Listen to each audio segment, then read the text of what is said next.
Generation X. Nope, not Generation X Gaming. Let me reset that. Hello, everybody, and welcome back to another episode of the Daily Grind. We're here live Monday through Thursday from 10 o'clock in the morning till noon Eastern. If you like it, hit that like button, hit that subscribe button. If you'd like to go above and beyond that, become a member as little as $5. What's going on? Good morning, Travis. Good morning, Mo Altern. Eclipse. What's going on? What's going on, Krabby? What's going on, Altern? Ashraf, what's going on? Good morning. Who am I missing? Roic, good morning. Just enough. I see Kylo. Good morning, Kylo. Who am I missing? Anybody else? We got Krabby. Dark Taco, what's going on? Nice to see you. Jason, good morning. All right, now that we got situated, I got two long videos I want to watch today. We also have an article. I want to tell you what's happening with the internet right now. So the internet, we noticed, happens at 10:45 in the morning to around 11 o'clock. That's when we start getting the dips and stuff that's happening. Guy came out this morning to check out my internet, checked all the cables, checked all the stuff. He said there's nothing wrong with what's in the house. He says it's up in the node, up on the street, like the pole. So he can't do anything about it. So he put a tag in, and they're coming anywhere from today to the end of the week. So we'll see what happens. He said, do me a favor when it happens, instead of just running a speed test on your computer, run a speed test on your phone. See if it's also dipping it at that point. The good news is, because they came out, I found out that we're actually getting an upgrade. Not because of the problems, because of just what they're doing in the area. We're finally getting fiber.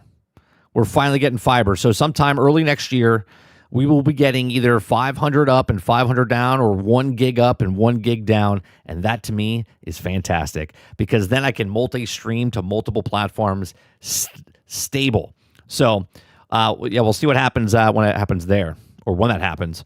So, all right, on today's show, we got to talk about, we pushed over legendary drops over to today because yesterday, what's it called? We couldn't watch it yesterday. Then we also have Red Letter Media. If you guys ever watched them, they had it's an hour long. So we're going to watch it at 1.25. They talk pretty slow, or either 1.5.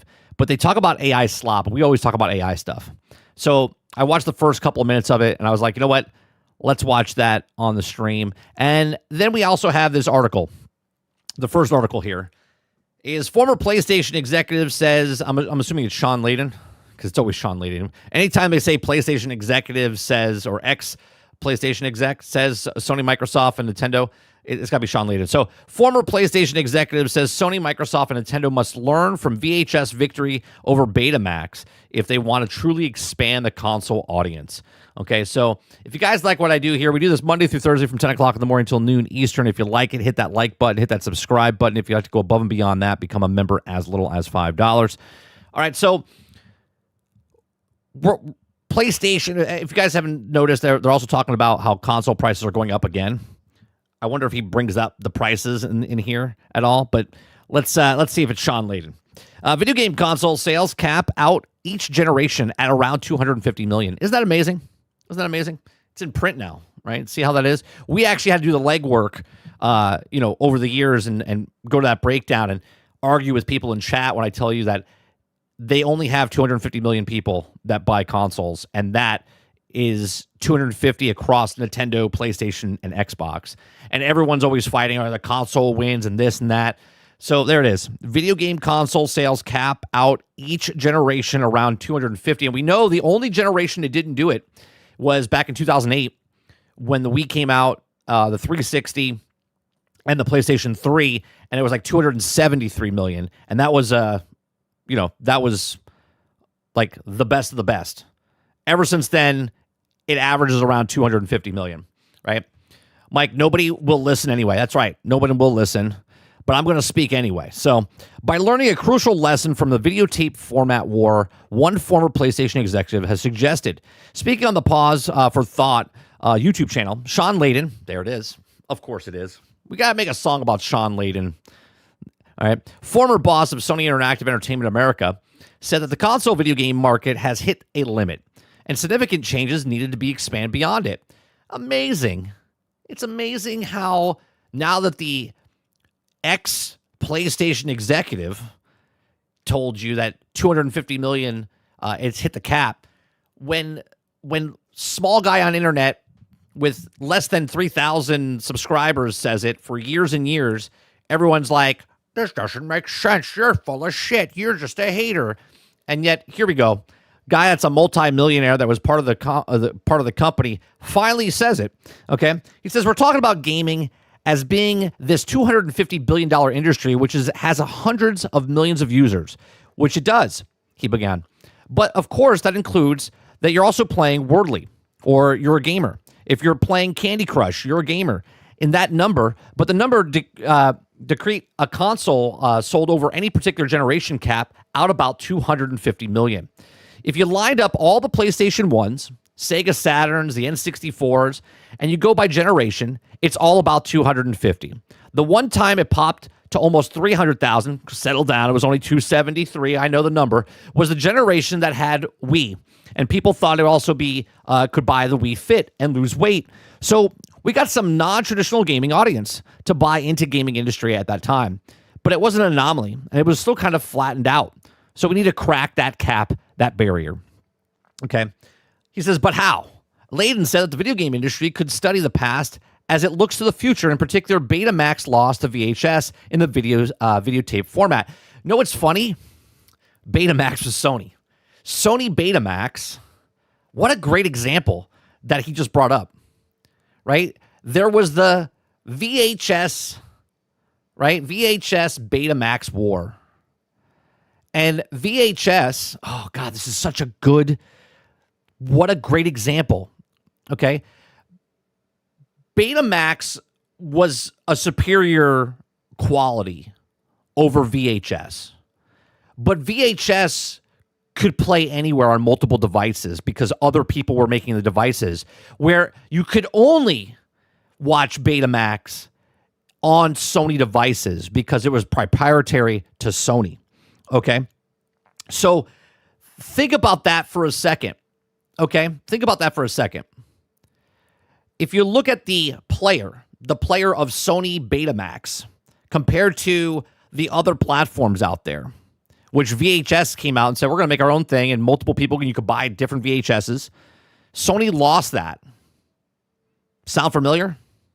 That was in the late 70s or early 80s. Okay? The videotape format war was the late 70s, the 1970s, 1980s battle between Sony Betamax and JVC's VHS for dominance in home video.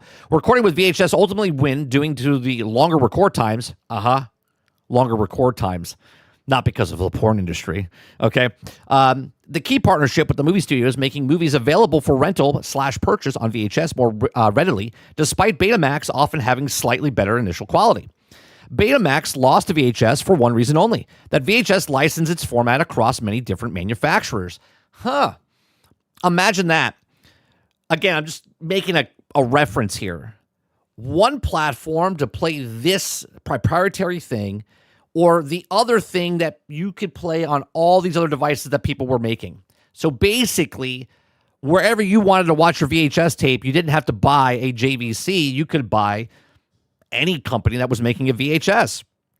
So movies could be played anywhere based on what you wanted to purchase. All right. Betamax lost the VHS one reason only, and the VHS licensed its format across many different manufacturers. Layden explained. Sony held a unique Betamax patent trademark and everything. There was a license that we did to Toshiba towards the end of the life cycle, but it never went wide like VHS. No, because you held your thing too close to your heart. You're like, nope, they're going to buy Sony. We actually had a Sony Betamax. It was built into that television set that I showed you. It was built into the actual unit. Okay. And it was good quality back then, okay? But it was the only thing that you could buy. If you wanted to watch a movie, you had to buy a Sony to use the Sony Betamax, okay? Later on, Sony and Philips created a compact disc, okay? And they created a patent that then licensed it out to all other manufacturers. Same thing happened with the DVD. Same thing happened to Blu-ray. They said that it was also compete with the device. So if you get a Bang Olufsen Blu-ray player, it was going to cost you more than a Sanyo version. Okay, even though they both supported the platform, but they also have different bells and whistles. This, as Layden said, is exactly what the video game industry should do. Create gaming format, okay, consortium of sorts. He says, quote, I think we need to get into the world where we have gaming format, he said. Maybe it just comes from PC. Maybe it's find a way to do it, all the Linux kernel or something. He says also with the consortium. What is consortium, chat? I'm gonna defer to you. Consortium. I don't know that word. Around that, right? We're having licensing programs which also allow other manufacturers to build into the space, and then you can also talk about real numbers moving. You know, when you get into ubiquality of the toaster, but right now I think they trap this containment field. Okay, it's a group.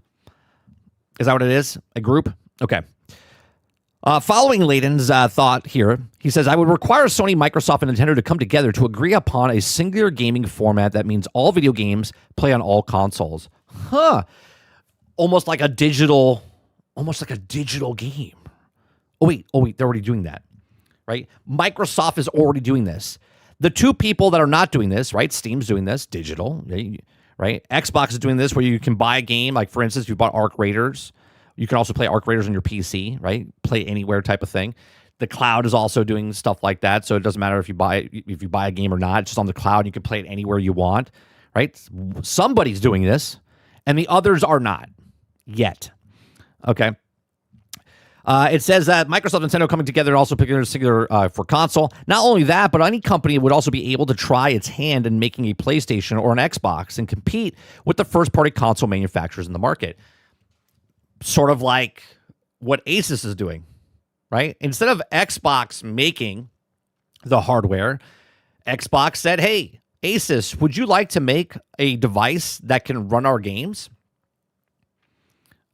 Amazing, right? How likely is that to happen, though?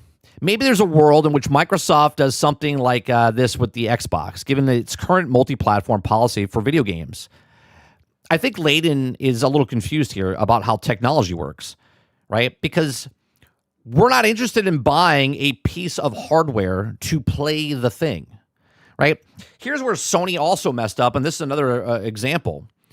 Sony had the Sony Walkman, okay? That was the thing. A portable device that you could listen to, and then other people started making portable tape players that you could listen to, and then boom boxes, and then a whole bunch of other stuff, okay? We don't need the one thing if there's other things, other businesses, other competition, right? Which keeps them making better quality stuff, okay? I think he's forgetting about the cloud. And I think he's forgetting about what Microsoft is doing right now. Microsoft is literally letting you, the consumer, decide where you want to play your game. If you want to buy it and own it, you can buy a system. If you don't want to buy the system, you can pay for Game Pass. If you don't want to do that, you can play it through the cloud. You can play it on your laptop, your mobile phone, your PC, whatever, right? Steam is also doing this now, right? Steam's like, hey, you don't want to play it on the PC? Right? You can play it on your new Steam machine that's coming out, right? You can also play it on your mobile device. You can also play it in your headset.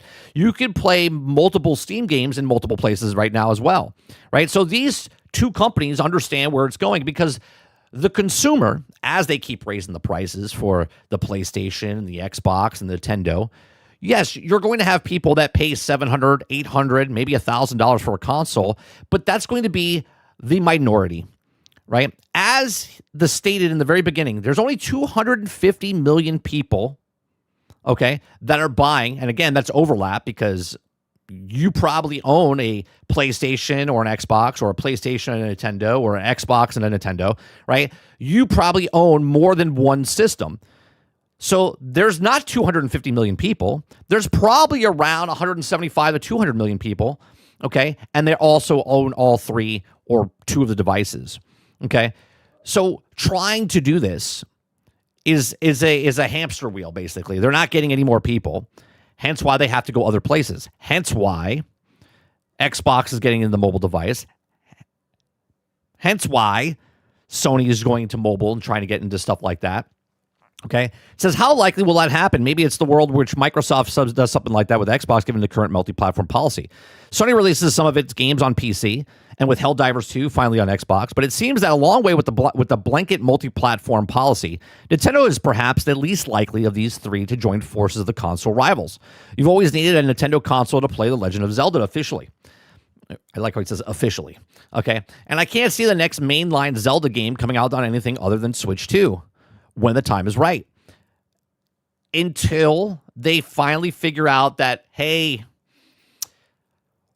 Nintendo Switch 2 sold really well in the beginning, but no one's really buying it now. Let's say we're like 2 years in. Maybe they're at like 50 million units, all right, 3 years in. And they're like, oh, we've hit a wall.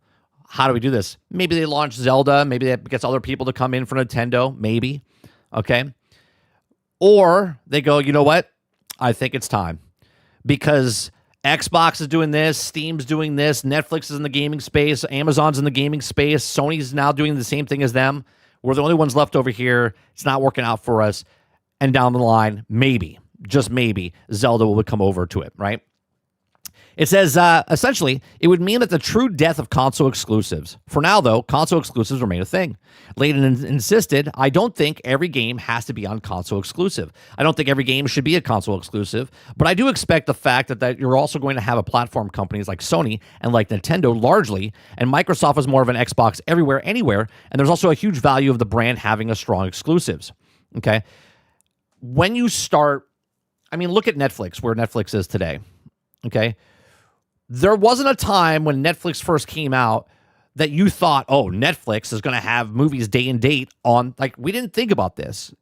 Netflix was a way of watching a film that's already released and you can get mailed to you and now digitally downloaded where you can watch it instantly.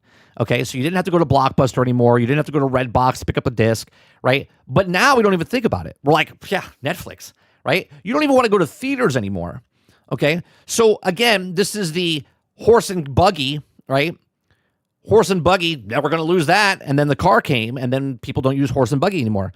This is that whole thing again with Netflix came out, and you're like, oh, you just rent movies. But now you're watching day and date. Now all streaming services, because of Netflix, they all had streaming services. They all doing day and date, and movie theaters are dying.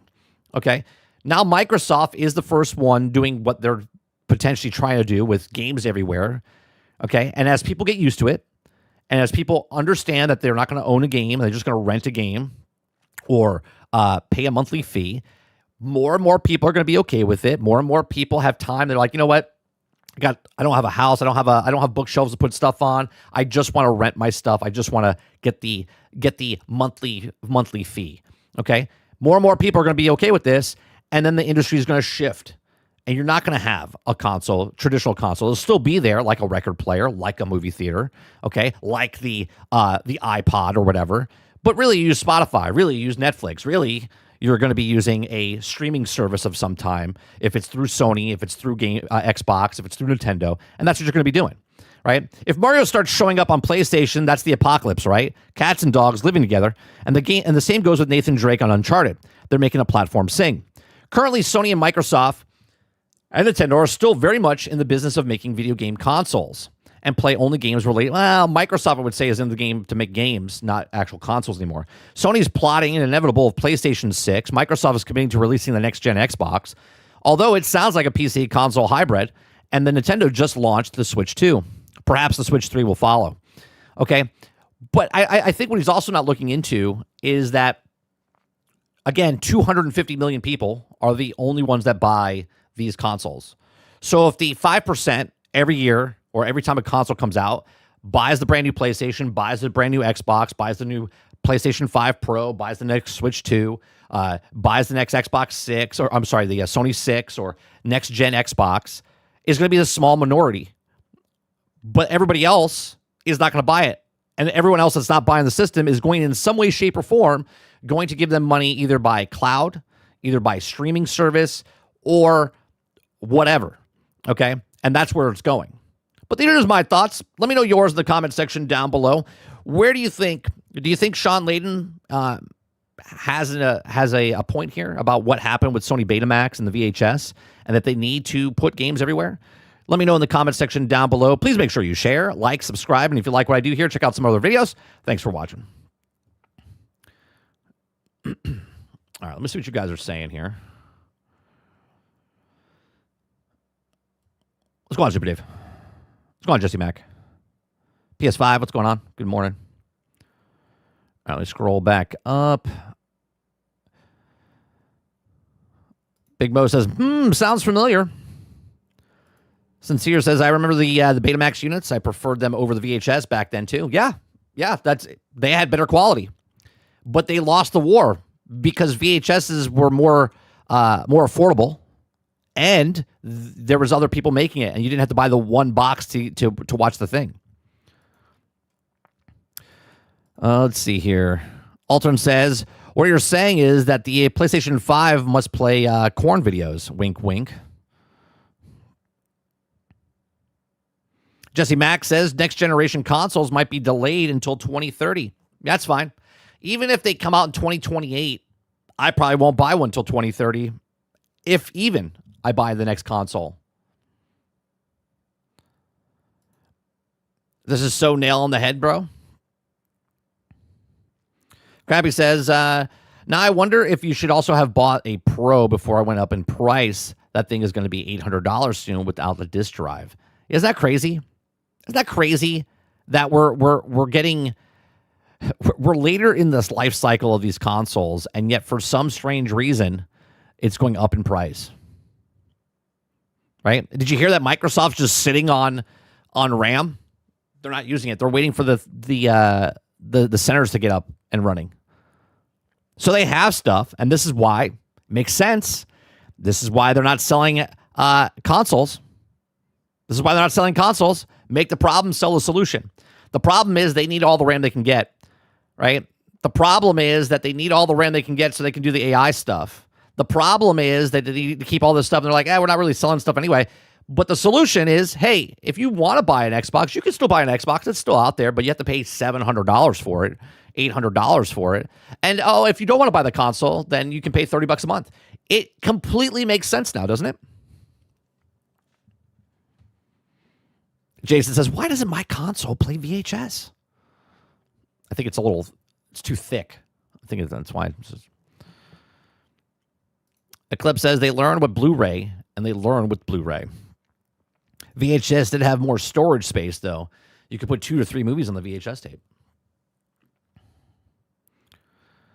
Let's see. Sarge says, as an example, Altern are wallets. Waterbear says, digital and streaming is not the way, Nintendo. Krabby says, Sony people are going to be big mad. Probably. Just Nuff says, format should be SD card. I mean, I would be okay with that. I would be okay with that. If all systems went back down to like the card system and you insert those in the stuff, but that's the part of me that wants to still own things and keep things. But Nintendo's already blurring that line, right?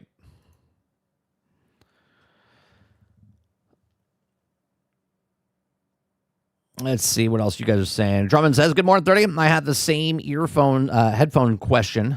Do you find the earphones to be comfortable, even though they don't completely go into your ear? They don't go in my ear at all.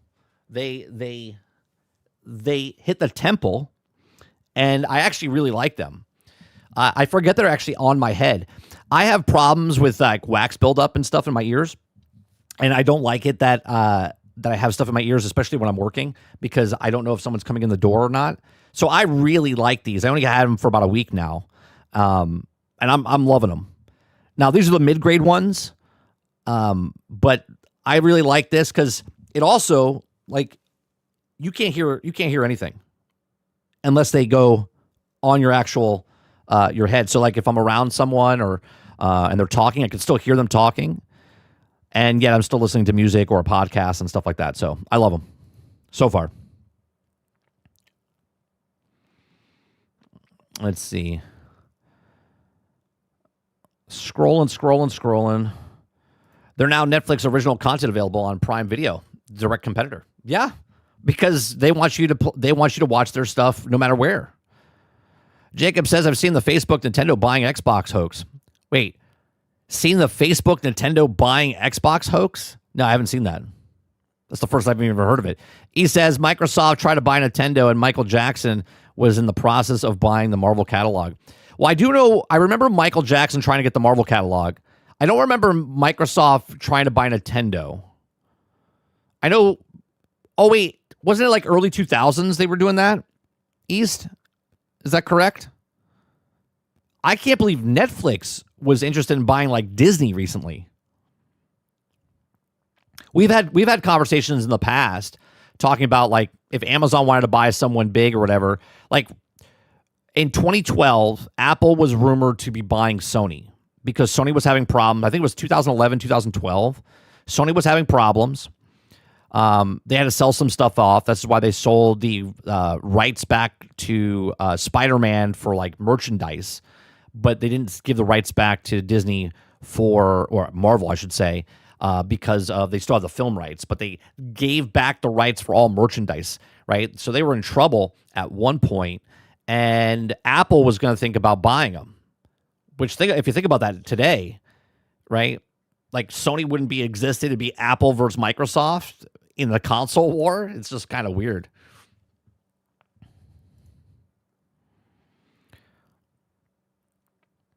Altern says, so you can say the unique user are on PlayStation 5 and the rest of the overlapping because they also know that there's also are people out there that's that one guy owned 5 Switches. Yeah. Jesse says, Sony released the PlayStation 5 during COVID. They hurt their sales, but they also the few first-party games that were also the point making a brand new console. You effed up with this generation of games and gamers in general. Yeah, I agree. We talked about this yesterday, and we've talked about this months prior, where both companies pretty much lied to get you to buy the thing, but they lied because we were also stuck in our houses and stuff like that, right?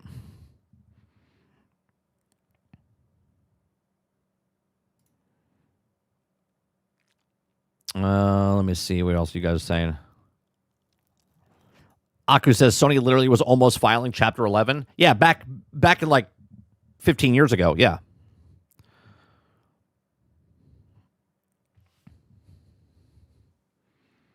All right. So let's go there and let's go over to Legendary Drops talking about, I think he's talking about Expedition 33. We were going to watch this yesterday. We ran out of time yesterday, and then there's another video I want to watch.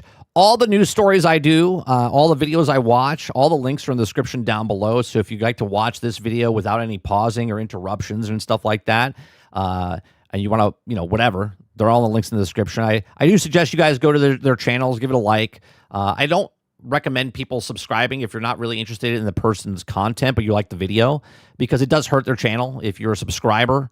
That's for me as well. Like if you like my stuff, but you don't like you see my stuff, but you're not really subscribed to me, but you don't really watch my stuff. It's actually better if you don't subscribe to a channel and just watch it. But if you like the person, then subscribe, because you'll see channels out there with like 1 million subscribers, but they have like 17,000 views. It's like, how does that even work, right? Lots of view bots and stuff like that, or bot accounts for subscribers. But yeah, all the links are in the description down below. I like watching a lot of different content creators. We like to show their channels off and stuff like that. Oh, look, it looks like that's a Raycon. He's got a Raycon bone conductor thing on his desk there. All right, let's watch this. Okay, so Expedition 33 has broken the games industry. That's true. They have broken the game industry, and they've also not only broke the game industry, but they've also exposed the entire game industry, because for years they were saying we have to have $100 video games. We have to have $80 video games. Games have to go up in price. It's just too expensive. We have to have $350 million. We have to have 10,000 people working on a video game, and we just have to do it.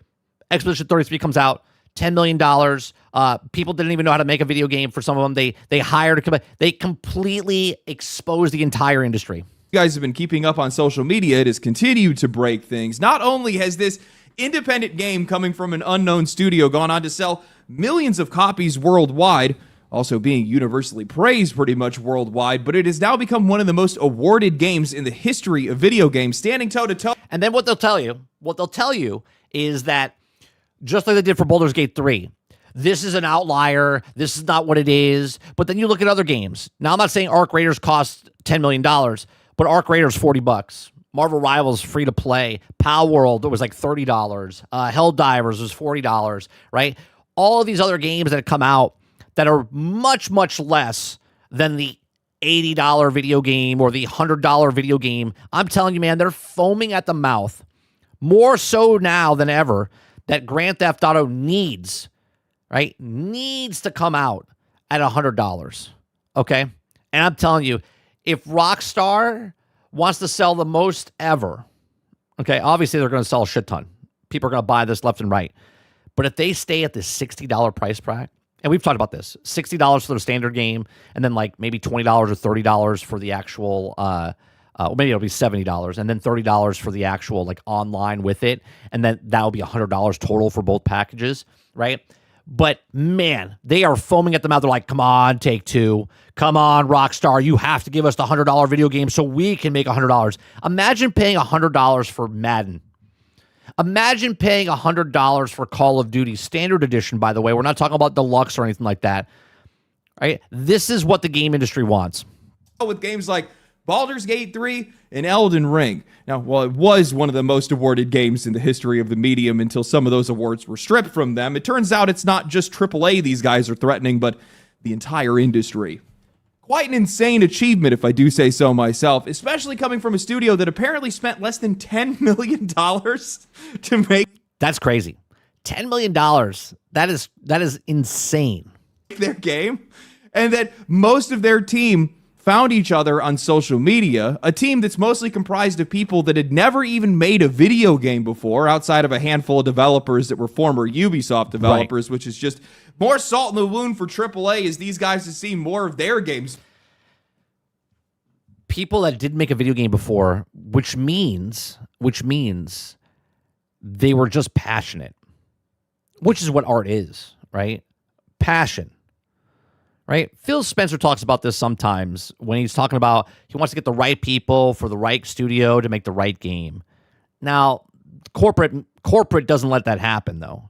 Corporate doesn't let that happen. They force feed things. You're going to work on this, right? Even though they try to do it with Halo, making a Halo studio, meaning if you're working for Halo Studios, guess what? If you're a big fan of Halo and you want to make Halo, well, there it is, right? Expedition 33, people like, we want to make a game. Ex-Ubisoft developers, small team, said, we want to make a game. And they found people that want to make that game with them. Nothing told to them, like, this is the game you have to make. They're like, we want to make this game. This is our vision. This is what it is. Fail this year, and more of their former employees find success. Success that I am sure they wish they had. Expedition 33 represents what I think is a shift that started with Baldur's Gate 3. A movement away from traditional games. I think I'm going to make it at 1.25. We do this usually with him, right? Yeah. Because it's 25 minutes. Traditional studios, traditional design, something that is going to fundamentally shift how this entire industry operates, who they are making these games for, how they are making these games, and most importantly, how much these games cost. That's right, Jason. Todd Howard said size doesn't matter. So today, I want to talk about how Expedition 33 broke the games industry. I want to talk about how they rewrote the rules on how games are made, how even their more recent controversies are going to have long-term impacts inside the games industry, and how through limitation, these guys found something that this games industry lost a long time ago. Character. So as many of you might know by now, Expedition 33 won 9 awards at this year's Game Awards, becoming the most awarded game in the 12-year history that this show has been running. And honestly, I don't think anybody was surprised by it at all. We didn't really talk about this much. But after the Game Awards, there was people actually having conversations about how a company shouldn't be allowed to win that many awards. Do you know how idiotic? Do you know how idiotic that is? Hold on. Where's the thing? Do I have it? I don't think I have it here. Oh, right here. You just said is one of the most insanely idiotic things I have ever heard. At no point in your rambling, incoherent response were you even close to anything that could be considered a rational thought. Everyone in this room is now dumber for having listened to it. I award you no points, and may God have mercy on your soul. Like, to say a game shouldn't be able to win that much. I mean, that's it. That's it. The people are retarded who said that. Oh, this year has been an incredible year for games, like genuinely stacked. But Expedition 33 was just a dead ringer for every single category it was entered into because it really was just that good of a game. It absolutely deserved Best Narrative. It's one of the best written stories we've seen in years, full of grief, hope, mystery, suspense, and twists that I don't think anybody really saw coming. I think the writing really respected the audience. It trusted you. It didn't hold your hand, and it just opened up the more time you gave it. And it told a story that I just don't really think we see very often in video games. It also had some of the strongest voice performances of the year, a soundtrack that's been listened to over 400 million times since launch, and some of Jesus. Surpassed 440 million streams. Yeah, my songs get that too. Holy shit. 440 million times since it released. the most visually distinct art direction that we have seen in years. Across the board, this game delivered. Now, I can and honestly will make a few concessions. I do think that the Game Awards went a little overboard this year with Best Debut Indie Game nomination. That one I do agree that they shouldn't have been. And we said this when it was in RPGs. Obviously, an RPG is an RPG, and it is an RPG, right? But obviously, and we talked about this, if this game, if Kingdom Come Deliverance won Best RPG, then it could have won Best Game of the Year, right? Because it was in the running because it won that category. But if this game won Best RPG and the other 3 games in that category were also in Game of the Year, but this one beat them in that category, well, guess what? It's not going to beat it for Game of the Year because it couldn't even win the best category, let alone all the other things. really didn't make a lot of sense, especially because this game technically has a publisher. And as much as I love Expedition 33, I don't think it really deserved Best RPG over Kingdom Come Deliverance. I mean, in that game, you literally play as Henry. You play that character in a way that almost no other RPG even tries to attempt. With that said, without a doubt, unanimously and ubiquitously, Expedition 33 was the best game of the year. That was obvious the moment that this game launched, and it became clear after a first-time studio blew past 3 million, then 5 million, and now 6 million copies sold after the Game Awards. This level of success and recognition is...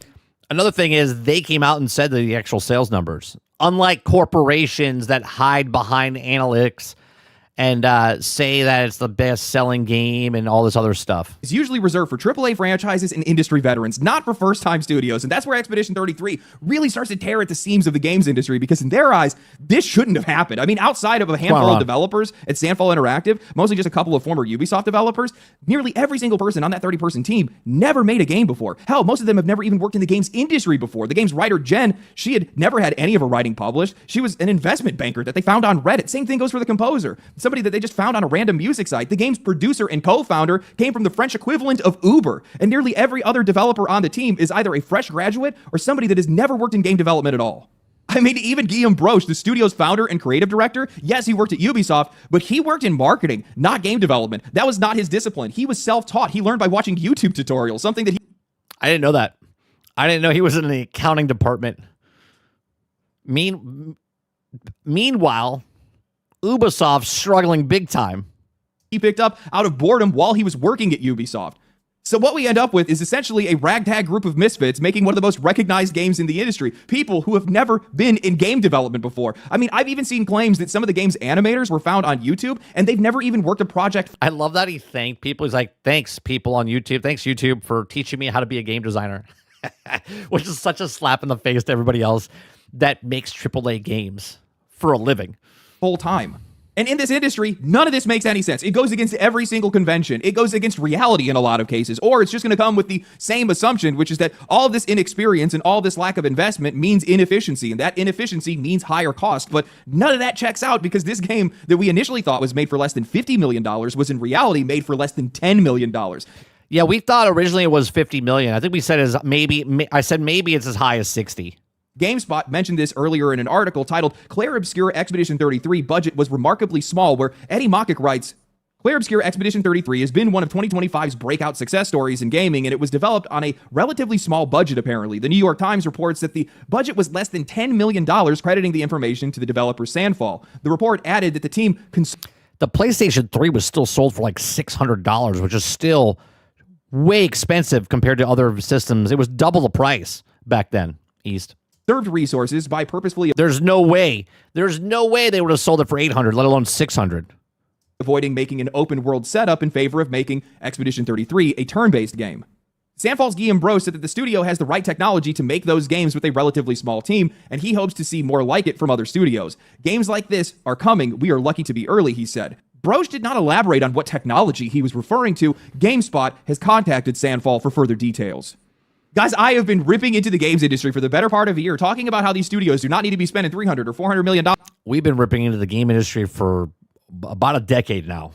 To make these games, but even I am going to say to see a game like Expedition 33 made for less than $10 million is just insane, especially given the experience level of this team, because what that's telling us is that while this team may not have traditional credentials, they were clearly committed, disciplined, and here's the thing, right? You had no expectations. We talked about this in the past as well. You have no expectations for this game when it came out. You saw it, you're like, oh, it looked cool. Now it won 9 awards, best game of the year. They did what they did, $10 million, all of this stuff, right? Now the expectations for this company, for Sandfall, going to their next thing, oh my God, it's going to be really, really hard for them to live up to what you are projecting for them, right? I'm not specifically pointing to one of you. I'm talking about just in general of the space, right? Because now you're like, do you see what they did with $10 million? Could you imagine if they had $100 million and more people? No, right? I have no expectations for this company myself, okay, moving forward, right? This could be their greatest game ever created, and then they never make another one like it, okay? Or they go on to make the next game, whatever it is, and it's just as good quality as this. If I was them, I would not make Expedition next sequel to this, right? I would go completely different, so they don't compare that game to this game, a one-to-one comparison. Go completely different, because the expectations, okay? What I would do is go completely different, make a completely different game, okay? And then if they smash it out of the park for that, then you're like, damn, they could do this and they could do that. That's what they need to do. But the expectations are so high now for this company, because all of a sudden, these guys are the next CD Projekt Red. These guys are the next BioWare. These guys are the next, like, people are already projecting them up in the game because of what they've put together for what they did, which is amazing. Extremely talented. You do not pull this off by accident. You do not stumble into this kind of efficiency. And I know that the media has been throwing accusations at Sandfall, trying to make sense of these guys, basically ever since the moment that the game took off. First, it was... No, I haven't seen this. Hold on, let me open up my Discord so I can... You sent me an article. Claire Obscura officially a franchise. The Expedition 33. Oh, that's a mistake, man. I would make a sequel, but I wouldn't make a sequel right after you made this one. The expectations are way too high. Way too high. Well, it's not actually a 32-person team. They outsourced everything. But now I'm even struggling to see that and make sense of that at all, because if you look at this game's budget, you don't outsource a meaningful amount of this game and ship it like you did for under $10 million. That number only tracks if the core team was doing most of the heavy lifting themselves. And at the end of the article, the writer can't even help themselves. Broach didn't elaborate on what technology they were using. Excuse me, sir. Are you using the technology that we have all deemed evil and will cancel you over? Quite literally writing articles saying that that's exactly... The more important than ever to call out developers for egregious AI uses next year. They didn't even do fucking AI, man. Exactly what our plan is going to be. I don't know why these guys are baiting, especially since players have had all the answers to this months earlier when leftover placeholder assets were found in the game, essentially like right after the game had launched. Assets, by the way, that came from Unreal Engine 5 tools, not Gen AI directly, something that the team did not mean to ship with and immediately patched out the moment that it was found. Here, just in this conversation, right, Travis? So now that we know that it cost $10 million, now that we know that they did what they did, okay, now the next game comes out. Expedition, whatever the next sequel is for Expedition 33, right? Now it costs $20 million, but the game is just not as good. It's just the exact same, more of Expedition 33. And again, I'm not trying to break them down. What I'm saying is this is what the public does, okay? The public will be like, oh, well... It's just more of Expedition 33. It's Assassin's Creed. It's more of Assassin's Creed, right? It's more Expedition 33, which is great, but they didn't raise the bar, and it cost them $10 million more, $20 million more. The expectations are so high because they knocked it out of the goddamn park with this game. But, the damage was already done. Here's the media yet again spinning it up, tying it to the broader AI panic, dragging it back up into conversation with the Divinity and Larian discourse. Now, suddenly, Expedition 33 is part of this wide controversy that it never actually invited, that then snowballed into the Indie Awards just recently. I understand it's clear obscure. I'm just saying Expedition 33. Getting involved in stripping Expedition 33 of its awards, making them out to look like a liar, something that I genuinely would not lose sleep over if I was Sandfall. This is the same group that stripped another developer of their recognition because the company that was manufacturing the cartridges that their games were printed on were tangentially connected to a defense contractor. It's all performative. These people are an absolute joke. I think with both these developers... I agree. I think it was well more performative than anything else. PlayStation 5 says people are going to get a wake-up call when they finally find out the GTA 6 is being made using AI. I want to see the same energy. Oh, it would be good, right? It would be good, PS5. But remember, people don't actually care as long as it's good, right? Developers and these writers are actually afraid of is much simpler than what they're letting on right now. Games like Expedition 33 or studios like Larian risk creating a use case for AI that they can't easily shut down because it's easy to get people riled up over AI slop, over Call of Duty or Battlefield selling generated cosmetics. That's clean outrage. It's very predictable. But when a studio delivers a game of real quality, real care, real value, and it tops the charts, it wins awards, and players love it, well, selling that same narrative is going to get a lot harder. I think that there has been this overwhelming, desperate desire for Expedition 33 to just be this impossible game, something that the industry can just explain away because of its quality, because of how it was made, because of who it was made for. This is unapologetically a game for gamers, for JRPG fans in turn. Yeah, what I'm saying, Krabby, is they can make a sequel, right? They can make a sequel. What I'm saying is I would do something else. So you don't pigeonhole yourself. Now, obviously, they want to be successful. They want to, while the iron's hot, continue making assets and stuff like that. They can make the sequel much cheaper and stuff. What I'm saying is if I was a studio that made a hit game, I would move on to something else. You could always come back to this. You could always have a sequel down the road. But if you do a sequel, then you got to do a third one. You know what I mean? You got to do the next one. Base fans. It launched at $50 and then went on sale day one for $40, then went back on sale after they won the Game Awards, and then they even added free DLC, knowing full well that players would have paid for it. There was just nothing weird about this game from the player side, nothing cynical, nothing exploitative, and nothing really strange from the developer side either. And in this industry, that just doesn't fit. Expedition 33, and more importantly, Sandfall Interactive, represent this overwhelming threat to the games industry, because for all intents and purposes, this was a AAA game, or at least what AAA used to mean to a lot of people. I agree. What AAA used to mean to people. But before a lot of those expectations got sanded down to nothing. It looks like one, it plays like one, it sounds like one, it feels like one. And for a team like this, to pull that off, to be recognized the way that they are in this industry, to be talked about the way they are, while having next to no traditional experience, all the while spending less than $10 million to make this game, that is brutal. Because by doing that, you didn't just succeed, you just made the entire industry look incompetent. 1,000%. This one game completely annihilates all the stuff that the industry was talking about. Okay? It makes them look like liars. It makes them look petty. It makes them look like everything but what they were. I mean, we already knew that at some level, but my God, Expedition 33 didn't outsell Battlefield, Call of Duty, Monster Hunter, or Borderlands, but it stood next to them. It occupied the same space, the same conversation, while spending, 2% of what those games cost to make, with a team that, for the most part, had never even made a game before? Once a game like this exists, the usual excuses just stop holding up anymore. And when that happens, the conversation stops being about the game. It starts being about everything else around it. If I am an investor at one of these massive publishers, and I'm watching my massive corporation you're like, why am I spending the money on this when that game did what they did for a fraction of the price? Please explain to me why I'm giving you $100 million to make this shit game that you're making that no one gives a shit about, where they spent $10 million and they're making money hand over fist. Please explain to me as an investor. Completely finessed by a game that spent 2% of the budget with 2% of the people, and the vast majority of them have no idea what they're actually doing. I'm going to have a lot of questions. A lot of 100%. Like, why the hell am I giving you $100 million to make shit, Ubisoft? Questions. And I guarantee a lot of these CEOs' ears are ringing right now, because if you look at the year that we've seen for AAA, it's been rough. Like, one of the worst years that I've ever seen. I mean, outside of Nintendo, which is basically a cult, Battlefield and Ghost of Yotai, maybe? I guess we could probably throw Arc Raiders into that mix, but I don't know if you want to call that one a AAA game or not. I guess it is. I don't know. Outside of that, I don't think many of these guys have been able to hit their sales targets. I mean, Borderlands 4 barely ran. Call of Duty, woof. Assassin's Creed. Monster Hunter fell off of a cliff. Xbox has had one of the worst years that I've ever seen a single publisher have. Like, it has been brutal for these guys.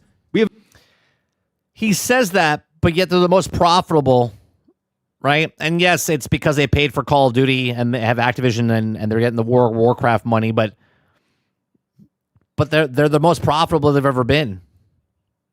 An entire graveyard this year. Meanwhile, every success that we've seen has been either independent, indie, or AA, which is just crazy.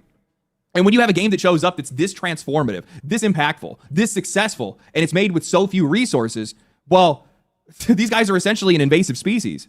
They're messing up everything for everybody else because these guys have been sitting around the entire time telling us that they have to charge more for games. We heard about it over the last 2 years. $100 games got longer than that. Yeah, gotta have more expensive games, and then you have the mouthpieces on the internet. Well, yeah, you gotta charge it because of all this other stuff that they're doing.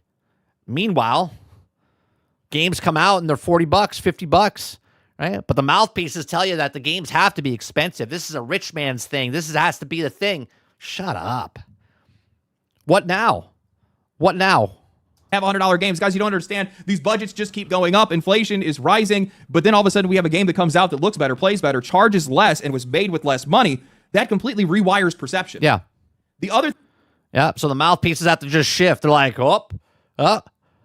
well, it's a one-of-a-time thing. It's just a thing. Not all the games can cost $10 million and all the thing that I think is happening that makes this even more dangerous for AAA is that these guys are essentially normalizing the unknown studio in the eyes of consumers. A lot of people are used to buying from the same companies. They're used to buying the same names, the same franchises. And now all of a sudden we have these companies that are coming in here that are disrupting things that are actually starting to look a lot more consistent and a lot. I would say that Sandfall is what Activision was, what EA was, what a BioWare was back in the day, right? These small developers make a game, it blows up, and then they become the big company down the road. Becomes a CD Projekt Red, becomes that type of stuff. Yeah, make a game, sell a game. More trustworthy than the names of the games that they've been buying for years. And that is incredibly dangerous for a lot of these companies because their name is largely what's made them all their money. That's right. And they need to fail. Big companies that put out slop need to fail, just like everything else in life. Okay? Everything else in life. You just don't get by on your actual name. BioWare's not BioWare anymore. Okay? Bungie's not Bungie anymore. They're just Bungie by the name. They're just BioWare by the name, right? They're not the same teams anymore. It's just a company, okay? You don't get to just, BioWare, you could, $100 game? Okay. No, it doesn't work that way. Make a game, sell a game, right? If you make a shitty game, guess what? You're going to fail just like everybody else. That trust that they've built over the years is what's made them all their money. If you lose that trust and now all of a sudden players are starting to favor companies that they've never heard of before, well, that completely flips everything on its head. And that makes a lot of sense when you think about it. Because the funny thing is that if we rewind the clock, where did a lot of this trust come from? Well, it came from the fact that a lot of these studios, these smaller studios that are breaking out and having insane success right now, they used to be these AAA studios. They're coming from the same origins. They used to be these scrappy studios. Krabby, you can keep, I don't care. You can keep one person, you can keep 10 people. When there's 300 people making a video game and there's 5 people remaining, it's not the same company. And I think that they don't realize yet that it's the struggle that's making these studios so successful. It's the limitations of these studios that are leading them to make better games. And I think the games industry forgot that struggle isn't a flaw, it's necessary. When I keep going back over some of the successes of some of these smaller games, I always end up getting stuck on the same question. At some point, it just hits me, and I'm just like, how the hell did you guys do this? Where did you find the time? How did you find the money? Why did you take the risk when all the odds were against you? And in a lot of cases, I can't really explain that. It's because it was passion. That's why. So I just turn it into an underdog story, or I just point to something else. I talk about how all these games have their own little moment, like how Expedition 33 landed in a genre that was overdue for its own it game, how Megabonk just had this viral push, how Schedule 1 blew up because of streamers latching onto it. And you can look at that and you can say, well, that explains how people found it, but I think that's where we get stuck, myself included. We fixate on the moment, the timing, the hook. the part that looks repeatable. And the more that I've thought about it this year, the clearer it's become that none of that actually matters if the game itself isn't good enough to be able to hold people once they're there. These moments do not create success, they expose it. So the real question is, how are teams that we have never heard of making games that feel this focused, this confident, and this complete? How are games? Well, a little bit is that there's no expectation. Bethesda has a different expectation. BioWare has a different expectation. Take-Two has a different expectation. CD Projekt Red has a different expectation. You know what they did before, and now you want them to hit that greatness again. Sandfall doesn't have that. Sandfall is a brand new company that came out of the gates and made a fantastic game. This is why I'm saying the sequel, okay, your expectations are going to be so much higher, okay? So much higher because now they've established, they've hit that bar, they've set the bar. Anything less than this bar from them with their next game, people will be like, oh, it's not that good. It was a one-hit wonder, right? This is what's going to happen. When you make Witcher, and then Witcher 2, and Witcher 3, and Witcher 4, I know it's different companies that they took it over later, but like a Fallout 3 and 4, and then you Fallout 76, your expectations are higher and higher every time you come out with something. So when you come out with something different, right? Bethesda is so beloved and hated at the same time that Starfield, a brand new reset of what they're doing, is everyone thought that was going to be Skyrim in space or Fallout in space, but really it was just a separate thing, right? But the bar was set. The expectations are high because of what they did with Morrowind and Oblivion and Skyrim, and then with Fallout, right? And the expectations are extremely high for these companies. There's no expectations for this company. It came out of the gate, you're like, holy shit, this is amazing. Been ignored 10 years ago, suddenly resonating with players so hard. People are playing these games, they're not bouncing off of them, they keep going, they finish them, they talk about them, they recommend them, and once you start seeing that, the question starts to narrow. I gotta rewind for a second. Making games that feel this focused, this confident, and this complete. How are games that would have been ignored 10 years ago suddenly resonating with players so hard? Well, there's also a question of, if the games that we loved were good, would we give the time of day to games like this?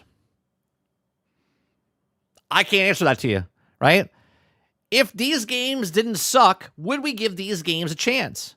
Because if people loved Starfield and people loved the next game that came out from these companies, if BioWare came out with an actual Mass Effect game and Halo came out with an actual Halo game, would we give the time of day to these companies if they were still making good stuff? Probably not. We're in a completely different timeline right now. Are playing these games, they're not bouncing off of them, they keep going, they finish them, they talk about them, they recommend them, and once you start seeing that, the question starts to narrow. What separates these developers from the rest of the industry? And the answer that keeps coming up isn't luck, isn't timing, it's restraint, or more specifically, limitations. Okay, so let's take Sandfall as the obvious example here. They had very little funding and next to no experience. Most people at the studio had no idea how to make a game, lead a game, or write for a game, none of it. So how do you end up with something this good under those conditions? Well, the only way that you're ever going to make up for what you lack, it's the same as any rich man, poor man story, work ethic, obsession, and talent. And not in a mythical sense, but in a willingness to just grind until something clicks. I'm sure that they have a couple of savants that are over on that team, but I don't think that's the point. I think the real difference is that they wanted it badly enough that they applied themselves completely. They didn't have the resources. They didn't have the institutional... That's what happens. This is why filming and filmmakers came out so big in the late 70s and then again in the early 90s, right? People that had nothing, like Robert Rodriguez, put a movie together with no budget, right? Kevin Smith, right, did the same thing with Clerks, right? They had very little thing, but they're passionate about making a film, and then they did it. Okay?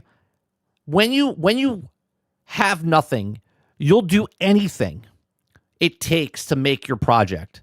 But then once you have that money, once you have that luxury, once you have that stuff, you're like, well, I made this for nothing. Surely I can make something with a lot of money. And then you look at a lot of slop out there for the movie industry. Knowledge. So they stayed disciplined. They taught themselves, and probably more importantly, they taught each other. And I think that that's what made this game have such a clear, authentic voice, from its music to the art direction to the combat systems. This feels like a group of people that were constantly talking, supporting each other, course correcting, and learning together because, well, they didn't have any other option. And I can't help but feel like that's just how game development used to work, but likely doesn't for a lot of these bigger companies. Think about how much the games industry has changed in a relatively short amount of time. I mean, the games industry is only about 50 years old right now, and when it started, people weren't making games because there was money in it. There wasn't any money in it. They were making games because of passion. They wanted to. There wasn't a clear career path. You couldn't go to school for game design. Graphic design and digital art weren't even established fields. No, you couldn't go to school. You just did it. You just did it. I'll give you a little example. All right. I never made a board game before. Never made a board game. But I wanted to make a board game. So I did the research. And guess what? I taught myself and literally designed an entire board game. No one taught me how to make a board game, right? Did a lot of research, a lot of time, a lot of trial and error, making stuff up and failing and play testing it, doing all these things. Yeah. Because I wanted to. Yet people were doing everything themselves because they had to, because they loved it, and also because there was no other way. Now, over time, it turned into a real industry, a big one, and along the way, priorities shifted, and it became less about the work itself and more about efficiency, more about scale, more about business optimization. And in that transition, a lot of the friction that forced people to be creative and collaborative just disappeared. And that's the contrast that I keep coming back to when I look at games like Expedition 33 or a lot of the indie successes that we've seen in 2025. If you look at the games industry right now, all these guys are chasing games with no friction, no restraint, no limitations. Budgets are completely out of control, all in service of just removing as much resistance from the process as possible, all in an attempt to make these games faster with bigger teams, more money, more outsourcing. The idea that you can just throw enough resources at a problem and that game is just going to magically come together, but that's not what's actually happening. What's happening in the end is that you're coming up with a lot of games that just have no clear creative voice, because whenever these studios are hitting a problem or they find something that they don't understand, what they do instead is they just throw more developers at that problem. Right. Throw more money at it. Hey, how do we get this to be better? Just throw more money at it. Money will fix everything. Not passion, not talent, just money. They don't actually try to learn how to solve it. They don't slow down and try to figure it out. They just buy the solution. They outsource it. They plug it with another department, another contractor, another tool. So instead of collaboration, instead of learning, instead of people actually talking through their problems, we just get silos. We get everybody that is locked into their own discipline. Everybody is good at one narrow thing, and almost nobody has a broader understanding of how the game is supposed to feel, play, or come together as a whole. And on top of that, this industry has started leaning harder and harder into raw hardware power. Faster GPUs, more memory, bigger headroom, just so they don't have to worry about the technical constraints or the performance issues anymore. And once you do... Right. They don't actually want to try to learn within the parameters of what they have. They're like, yeah, let's just throw it at it and we'll make frames as we go. Oh yeah, well, we'll put all the stuff in and we'll shrink it down. We'll do all the different things. They don't optimize. We'll do that later. Don't worry about it. That now all of a sudden the game itself isn't even pushing back anymore. Mistakes aren't getting punished. You don't have to solve the problems cleanly, and you don't even have to be careful. You can just brute force your way through a lot of your bad decisions because the hardware will carry it. Obviously, we've learned that that's definitely not the case with most of these games nowadays, but I don't think that just killed optimization. I think it bled straight into art direction. Everybody's been chasing photorealism. Everybody's been chasing high fidelity. Everybody has to look expensive. They have to look detailed and hyper accurate, and in that process, a lot of these games just stop looking distinct. I mean, honestly, 90% of games right now look either like Call of Duty or Fortnite. That same... It's very true. We've had this conversation way back when. This isn't accidental. It's just a byproduct of this industry trying to optimize for scale instead of clarity or creativity. If we actually go back to earlier console generations, we see a lot more artistic creativity and a lot more mechanical experimentation. And that's not because the developers were smarter, but it's because they were just boxed in. They had hardware limits, knowledge limits, tool limits. You had to work around your problems instead of past them. And that forced a lot of people to be inventive. You see the same thing in indie today because those limitations are still there. Some of them are self-imposed. Sure, smaller teams, smaller budgets, and people that are doing 5 jobs at once, but the pressure is still real. They don't get to waste time. They don't get to bloat systems. They have to make decisions and they have to commit to them. Now let's compare that to an industry that is actively trying to erase its limits. Bigger teams, bigger budgets, more tools. Now we add AI on top of that, not used as a tool, not used as assistance, but instead used as insulation, a way for them to just avoid friction altogether. And I don't think that creativity comes from ease of access. I don't think it comes from convenience. I think it comes from trial and error, from Yes, it's exactly what it is. It's exactly what it is. The example I had before when I didn't know how to make a board game, right? I would have an idea and I would draw the thing and then I would create the card and then I would spend the money and make the card, make a print of it, and then I would test it out and do the thing and I go, oh, that's not what I... And my final rendition of it to make the game is 1,000 times better. Hell, my YouTube channel, from the very first video to now, is completely different, right? I think yesterday's was a piece of shit. I think today's better, right? Because I do better things. I learned stuff over the way. Trial and error. You're getting better and better at being in front of the camera and speaking and stuff. inspiration from trying to make something work when it definitely shouldn't, from caring enough to wrestle with the problem instead of just trying to smooth it over. And I think that's why studios like Sandfall scare people. That's why indie and independent studios scare people, because these guys care enough to make it happen under any condition. These guys thrive on friction. Their success is built on challenge, not running from it. The enemy of art is the absence of limitations, Orson Welles. And I think that's true. I think the scrappier the development team, the more likely they are to want it more than anybody else, because these guys, their backs are up against the wall. They don't have a lot of options. They don't have a lot of resources. They don't have a lot of experience. And to be able to make a game, I mean, to even just make sure that game even exists, you have to really want it. And I think that desire to really want it makes a massive difference. Beyond that, the other part I think really plays a role into this is just how compartmentalized a lot. Mr. Z says, don't sell yourself short. The first video is priceless to your mom. Yeah. A lot of these companies have gotten over the years. I mean, Guillaume Broche, when he was talking about how she actually gave it a dislike. I don't know.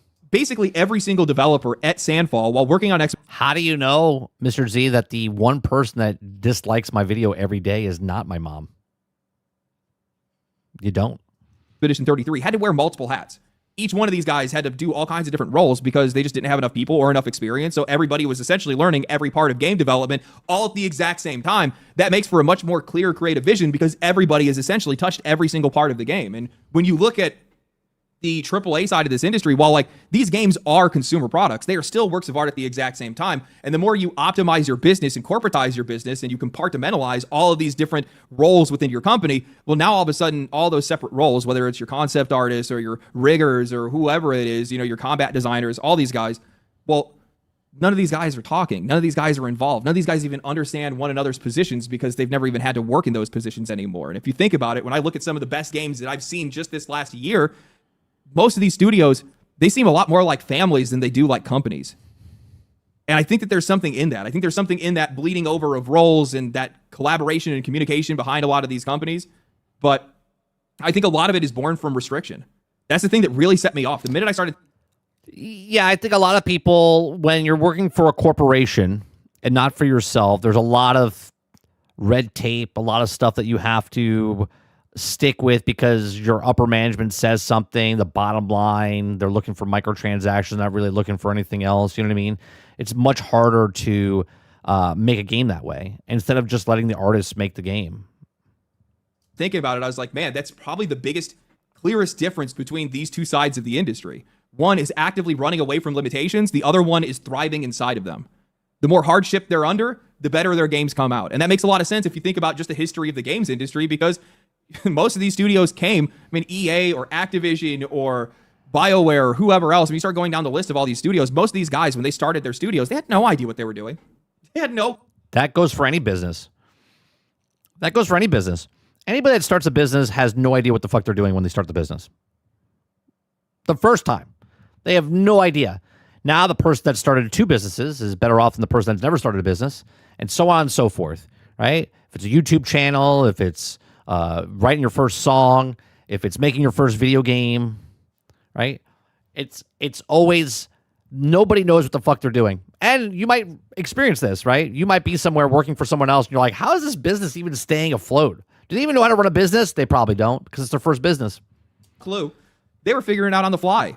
There weren't any actual disciplines. You can go get a degree in game design or anything like that. You weren't a professional game designer. So it makes a lot of sense that you have this studio that came out of nowhere that's essentially doing it as old school as possible, that makes something that resonates in a way that old school games used to. You know, I think looking at it as well, if you look at just like AI tools, you look at the way that a lot of these companies are engaging with AI right now, that also shows a clear difference in perspective between AAA and the indie side or independent side. The next video we're watching is all about AI. The industry. The people that genuinely care, the people that are working out of the hardest, they see it as a tool. They see it as something to mold with or play with or something to get the juices flowing or whatever it might be. But you go and you look over at AAA, AAA sees it as a one-stop solution. They see it as something that will be able to do everything they want it to do, whether that's fix all of their code, whether that's create assets for art for them to use inside their video games. They see it as a way to cheapen the process, to quicken the process, to remove friction from the process, where these independent studios and these indie studios are seeing it as just another way for them to be creative. Anyway. Hope you guys enjoyed the video. If you guys did enjoy the video, like the video, subscribe to the channel, follow me on Twitch, follow me on Twitter. This is likely going to be my last video before the end of the year. If it is, happy holidays, my friends. I hope you guys have a fantastic holiday. I hope you guys have a safe holiday more than anything else. Thank you guys for an absolutely fantastic year. This has now been year 2, which has been... He's blown up big time in 2 years. Absolutely explosive. I wrote a community post talking about it. We essentially like quadrupled basically every single metric on this channel, which is just absolutely absurd. I know the kitty likes it because he's been getting extra treats as a result of all of it. But yeah, thank you guys for everything. I hope you guys have a safe and happy holiday. I will catch you guys most likely on the new year. Stay cool. So there you go. There's Legendary Drops video. Links in the description down below. What was this? 6 days ago. Yeah, it was 6 days ago the video came out. So yeah, he's got 442,000. I think he had at the beginning of this year was like 260,000. So I think he's got another 200,000, 180,000 subscribers this year. Like, good for him, man. Good for him. All right. The next video we're going to be watching is from Red Letter Media. Okay. Their video, and I probably could make theirs 1.25 as well. It's an hour long. So I might skip around a little bit or whatever. I watched the first like 5 minutes of this. So they're talking about AI slop and beyond the black void, right? Something fun, something funny. Okay. This is from 13 days ago. If you guys like it, hit that like button, hit that subscribe button. If you'd like to go above and beyond that, become a member as little as $5. Links in the description down below, like I said. Here we go. Welcome, gentlemen, to an intellectual discussionary video. Oh, I'm sorry.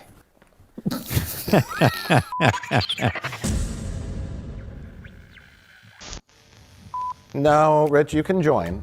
You have lots to say. You are the cynical point of view. Yes. I foresee bad things to come, but I also foresee some good coming from this, mainly the destruction of all social media and YouTube. I mean, that wouldn't be good for us. No, I suppose not. No, see, okay, here's my cynicism. You're not looking at the destruction of social media. You're looking at the complete weaponization of social media. Very true. Very true. Because AI slop is just AI slop. The evolution. Yeah, they take the people out of it, and now the people can say whatever you want them to say if you control the social media. You're jumping ahead. You're jumping ahead. We're talking about AI, a topic that is a big topic today. We feel like we're on the cusp of either falling off the cliff. So you see all this stuff happening on YouTube, right? Constant, these videos of where dogs are saving people, massive disasters happening. And we've talked about this in the past where, like, I live in Florida. If I look at a body of water, I just assume there's a gator in the water. Now the internet has turned into that. Now the internet, anytime I see a picture, anytime I see a video, I just assume it's AI and then work my way backwards from that. You don't know who Red Letter Media is? They do movie reviews. They're very cynical. It's very funny. They have millions of people that watch their channel. 1.6 million. I always find that crazy that, like, you watch me, Robert, and I only have less than 3,000 subscribers, and you're asking who these guys are, and they have 1.6 million. It's crazy to me. Like, you guys introduced me to people that I don't even know, and they have millions of people as well. Or falling off a bigger cliff.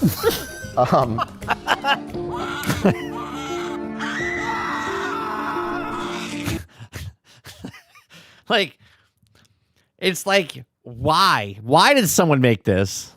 Right? Why did someone make this? So, some people predict that this is a bubble that will burst. No. And that's the thing, is like, I think we're a little more cynical where it's like, no, this ain't going away. It'll evolve, it'll change into something else, but it's not going away. It's not a bubble that will burst. It's like you can't put the toothpaste back in the tube kind of situation. Like, people's imaginations are crazy, but the amount of garbage, right? Look at just Battlefield 6 for the Portal that people are making, right? You have to go through so much garbage to find a good map. This all started because, well, there's many facets to AI. We are not experts by any means, we have more of a grasp on the entertainment, kind of acting, visual, creative. The creative, yes. As we talked about in our previous AI video, there's practical uses for AI in terms of like combing through data and statistics and that kind of thing. Yes. As a time saver, as a tool. Right. Not as a means to pretend that you're creative. I like what he said there. Pretend you're creative. Okay. Again, I make AI music. I've made the lyrics. I wrote the lyrics. Okay. But the AI is making the music to my lyrics. I didn't know this until yesterday. I don't know the girl's name. There is a model, like a supermodel or a model that does modeling. She has poetry. She created a AI avatar, right? Like a real person to sing her poetry. And now she's up for a Grammy. Like, that blows my mind, right? That blows my mind that she's not singing. She doesn't know how to sing. So she created an AI avatar to make music videos and stuff like that.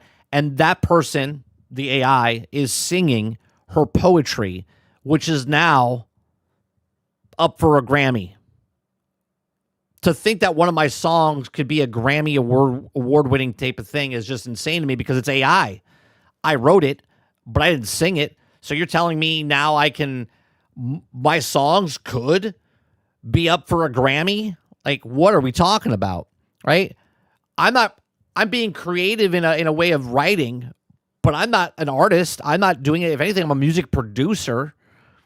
Which a lot of people use it for. So the good uses of AI are curing medical illnesses. It can go through all your symptoms and figure out what's wrong with you. I still think AI would make for great, you're going to laugh, but I think AI would make great air traffic. Well, that shows you what you know, Mr. Z. I was a model. When I was a teenager, I used to model for Hugo Boss and other modeling agencies. So there you go. Controllers. Because that's a job that no human wants to do anymore. It's too stressful. Ardell 2452, continue Juliet and Mike to Lima. It's actually a good point. AI doing air traffic control, that would make sense, right? Charlie, monitor the tower 123.5. Delta 393, Atlanta ground 127 right, taxi via Lima, hold short of taxiway Dixie. But an AI could handle planes landing at this speed in this direction and be like, okay, stop. Cut the footage of self-driving cars crashing into things. Sure, but once it's perfected a little. You're talking about though this after it's been perfected, and yes. I can see it. Yeah, okay. You can understand it's a set of equations, complex equations. Yeah. But you have cameras everywhere. The AI sees the plane coming in and at this speed and sees this one taking off, and it figures out, okay, and then you have a pleasant voice. You're cleared for takeoff on runway 3. You're cleared for takeoff, Dave. Yeah, cleared for takeoff. That's it. What's the guy in Die Hard 2? We got you. We got you. We've got you. The one thing it should stay out of is entertainment. And that's what everybody's using That's the one thing they're using it for. Right. Listen to what he just said. What he just said. We've got you. The one thing it should stay out of is entertainment. And that's what everybody's using That's the it one. for. Right. The one thing they shouldn't use it for is entertainment. But that's what everyone is using it for. The thing they're using it for. The only thing You couldn't have known what would happen. Maybe not, but I knew what I left behind. it's being used. That's about. I know, but I should have left behind. Blank. You couldn't have known what would happen. Maybe not, but I knew what I left behind. It's being used for other things, but that also leads to a big problem, because here's where I started with this discussion. I was thinking about Back to the Future 2 and also Terminator 2. Back to the Future 2, I was watching it recently, and I was like, wow, our vision of the future was so different than how it turned out. Still a newspaper. The old vision of the future was always like kind of centered around convenience. We have flying cars. We also have self-driving cars. That appears in Johnny Cab. Total Recall. Total Recall with the Johnny Cab. Oh yeah. So that's convenience. Of course, there's instant pizza in the Back I thought this was so cool. I was like, when's this going to happen? to the Future movies. Multiple flat-screen TVs showing different channels, which That's happened now. is kind of like they kind of got that right with people scrolling and flipping through Short different attention spans. Shortening of the attention spans. Okay, I want channels 18, 24, 63, 109, 87, and the weather channel. Instant communication, although they got the fax machine wrong, but Marty was fired in an instant. Yeah. Now he would have been fired on text or email, but he was fired via fax machine. They didn't quite get that right. So, but all that stuff is all based around convenience, and that was the future. And Jetsons, right? Yeah. Convenience, everything. Ready for your push-button finger exercises? I'm ready. Utopian, dystopian, and post-apocalyptic. I think we're going more towards the post-apocalyptic. And I think we are somewhere in the blend of utopian and dystopian. Yes. We do have some conveniences. We have streaming television, we have the internet, but we are very quickly dipping into dystopian. The thing we're talking about with AI basically is Skynet. Well, Yes. see, that's It's just not plugged into the nuclear defense grid. my next thing is T2, AI That we know of. becomes self-aware and takes over the world. But it doesn't take over the world with, hold on a second. I gotta switch to my picture. My printer ran out of ink.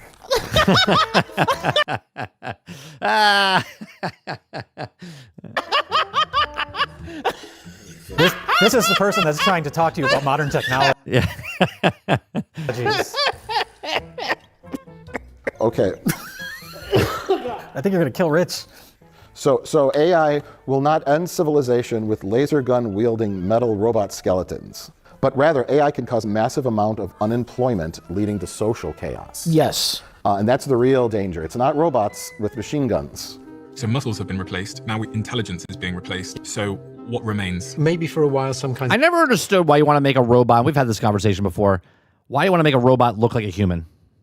Makes no sense to me. of creativity. But the whole idea of superintelligence is nothing remains. So then this is my preamble here, okay? Because then I got I into. thought this was the discussion. It's not yet. Okay.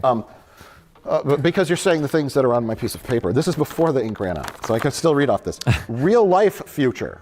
Number one, cameras and camera phones are everywhere. Yep. Yes, I agree This with is that something statement. no one really predicted in the Back to the Future time. Right? Oh, sure. The just general mass surveillance. It wasn't even a, yeah. Yeah, a thought. I mean, 1984 predicted this. I suppose, yeah. But Yes, as far yes. as like Back to the Future. We're goes. talking. We're simplifying it. Yeah. You know, mass surveillance is, and that. The difference is we did it to ourselves. Yes. Look at it, little bigger, little bigger.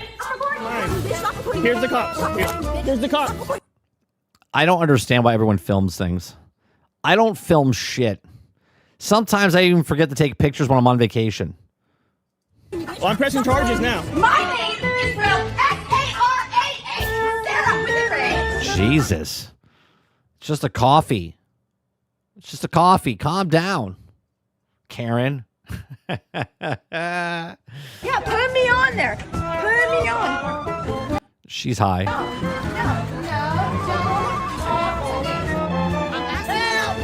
The fact that every human being What is happening? on Earth has a camera has changed everything. Good for security and criminal prosecution, having cameras everywhere. Because, you know, we were talking about the very famous Maxwell Anderson case here in Milwaukee. Oh, yeah. Where he murdered this girl he went on a date with. And literally, like, every minute of I never his heard about day this. was captured on some kind of camera. His whole footprint. track Every step was of what he did tracked was because of the recorded cameras around and the city. captured. Good for security and criminal prosecution, but even better for seeing videos of people getting murdered, violent protest videos. Yeah, I hate that. I hate the desensitize of when I'm just scrolling through Twitter to, like, I don't know, look at like innocent things, right? Like a cat saving somebody or a news story. All of a sudden I see someone get murdered. And I'm like, what the fuck just happened? Right? And I don't even know if it's real. I assume it's fake. But then I'm like, I see other news stories pop up. I'm like, Jesus Christ. Like, what is happening? People throwing paint on priceless artworks and ugly and embarrassing public fights and incidents. What is happening here? Walmart is racist.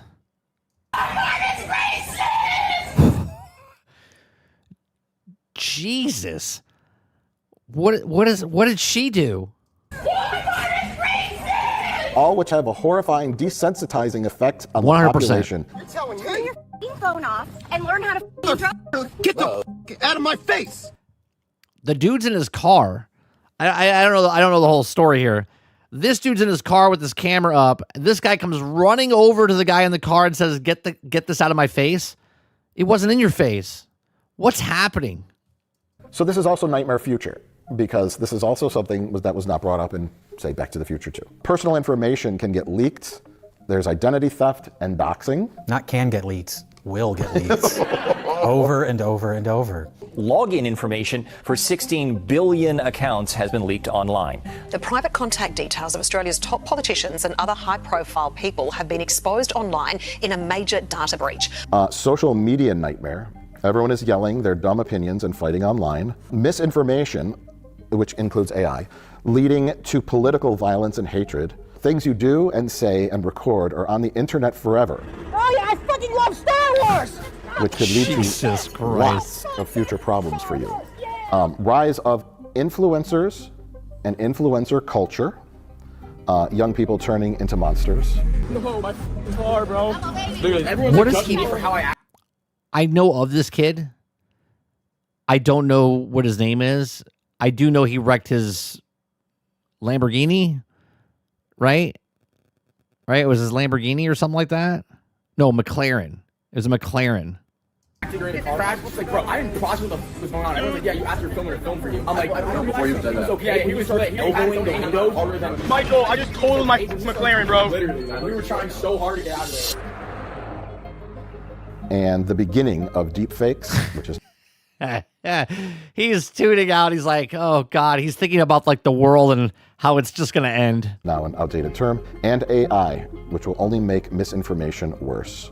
So over the weekend, former President Trump shared a fake AI-generated video on social media showing former President Barack Obama being arrested in the Oval Office. And then I predict YouTube will end in 12 to 14 months.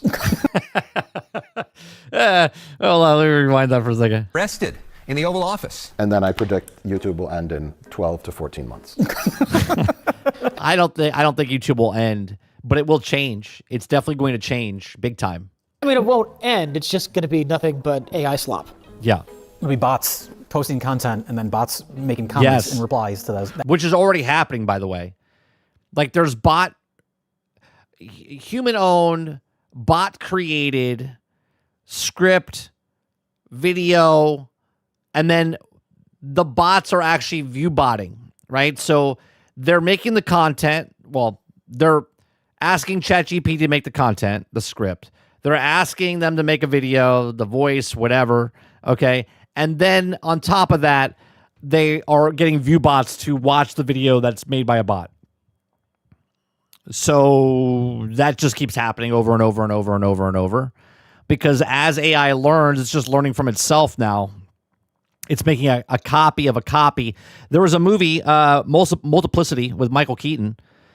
As he kept cloning himself, the clone became more stupid because it was degrading itself.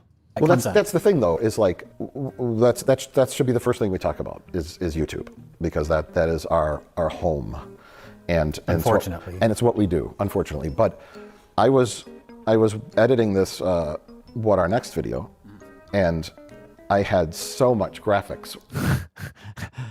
Look at all these work to do. Do you think there was a moment where I thought, can I just type in, finish this for me? Or can I just type in, make a movie poster about Jack Doherty being locked up in prison, right? You could. I'm going to be honest, I appreciate that you did the work, but that kind of use for AI doesn't even bother me that much. It's when you have AI write your entire script, and then an AI voice narrates it, and then an AI voice creates the cutaway clips you use to things. There's definitely degrees, but even something like that, like if you said, make a young Sherman Helmsley, it's still pulling that information from existing material. Yeah. That's because it all comes from information that's out there. Well, there's that. Yeah, there's that. And I was telling Jay about a video I saw, right? And see, I don't understand how a lot of this like works on a technical level, but the video was dogs saving babies. Which sounds silly, but the very first clip in it, the dog ran out and I think the ceiling fan came down just randomly kind of near the baby, and the dog like went and pushed the baby like thing out of the way, the little rolly thing that the baby was in, and I was like, oh, that was sweet. And then the next video, and you know, they're all why didn't the mom pick up the baby? Like a dresser fell. Wait a minute, the baby took the dog made the baby hit his head on the table. Sweet. And then the next video, and you know, they're all security camera videos. The next video, what are we doing? A dresser fell over, and it landed on the baby, and the dog went under and like pushed it up. And I was like, neat. And then the dad comes running out, and there's something about the way he was running that just was like uncanny valley moment. And then the next clip, they just got more and more absurd. But at that point, you had been sucked in. Yeah. And it's like, well, why did the house shake? And more absurd. Look at this one. The dog gets up, hits the table into the window. The window shatters, but the house shakes. At that point, you had been sucked in. Yeah. And it's like, well, what is it making that out of? I mean, that's a good question. What is it making it on? Just anything that depends on which LLM, large language model they're using. But it's pulling information from all over the internet, from everywhere. This baby was just swinging in the backyard minding his own business, while a masked man climbs over the fence. Baby had no idea what was happening, but when things were about to get serious, a secret hero appears and saves the day.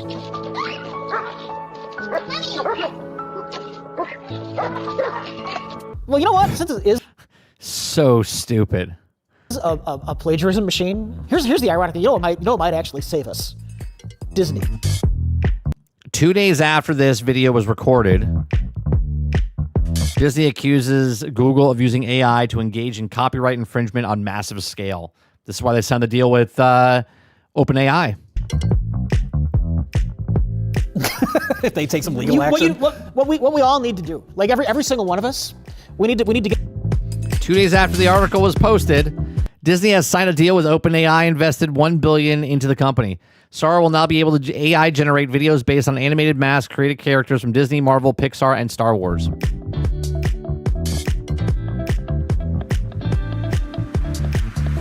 We need to get Chat GPT and just make a video of Mickey Mouse pornography. Yes, that's why they stopped. This is exactly why Disney signed with OpenAI, so people couldn't do what they did. Because they can limit what you can do on OpenAI, and nobody else can do anything on the other AI programs. And if they do, they can sue them to oblivion. Allahu Akbar. From Disney and Pixar, a story about fear, respect, and finding common ground 30,000 feet in the air. 8/12. Make a video of frozen pornography. Just flood the internet. Flood the internet with this.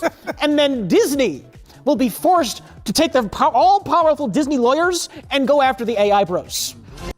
Hence why they signed with OpenAI. This is me. I like pink, I like sparkles, and that makes me stand out. Nice ears, dude. Meow for us.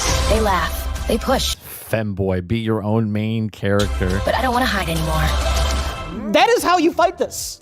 Okay. Everybody, start making Disney plagiarism videos. How come Dad's walking all stiff like that? Beats me. And why is Mom giggling so much? Strange. What? Pagan. Coming to theaters this Pagan. Christmas. And that goes into the digital footprint idea, where it's like somebody can make some sort of, whatever, take a celebrity, put them in some sort of salacious scene, upload it to the internet. I love men! Stop, police! You'll never catch me! I love men! Back here! I love men! Hear that? And then that gets passed around and uploaded and Bob re-uploaded Ross by multiple accounts, and no one knows where it Mr. originates Rogers. from. How much have you had to drink tonight, sir? 10 shots of whiskey and 6 beers. I see. However, that's still no excuse for letting your wife drive. You should have called an Uber.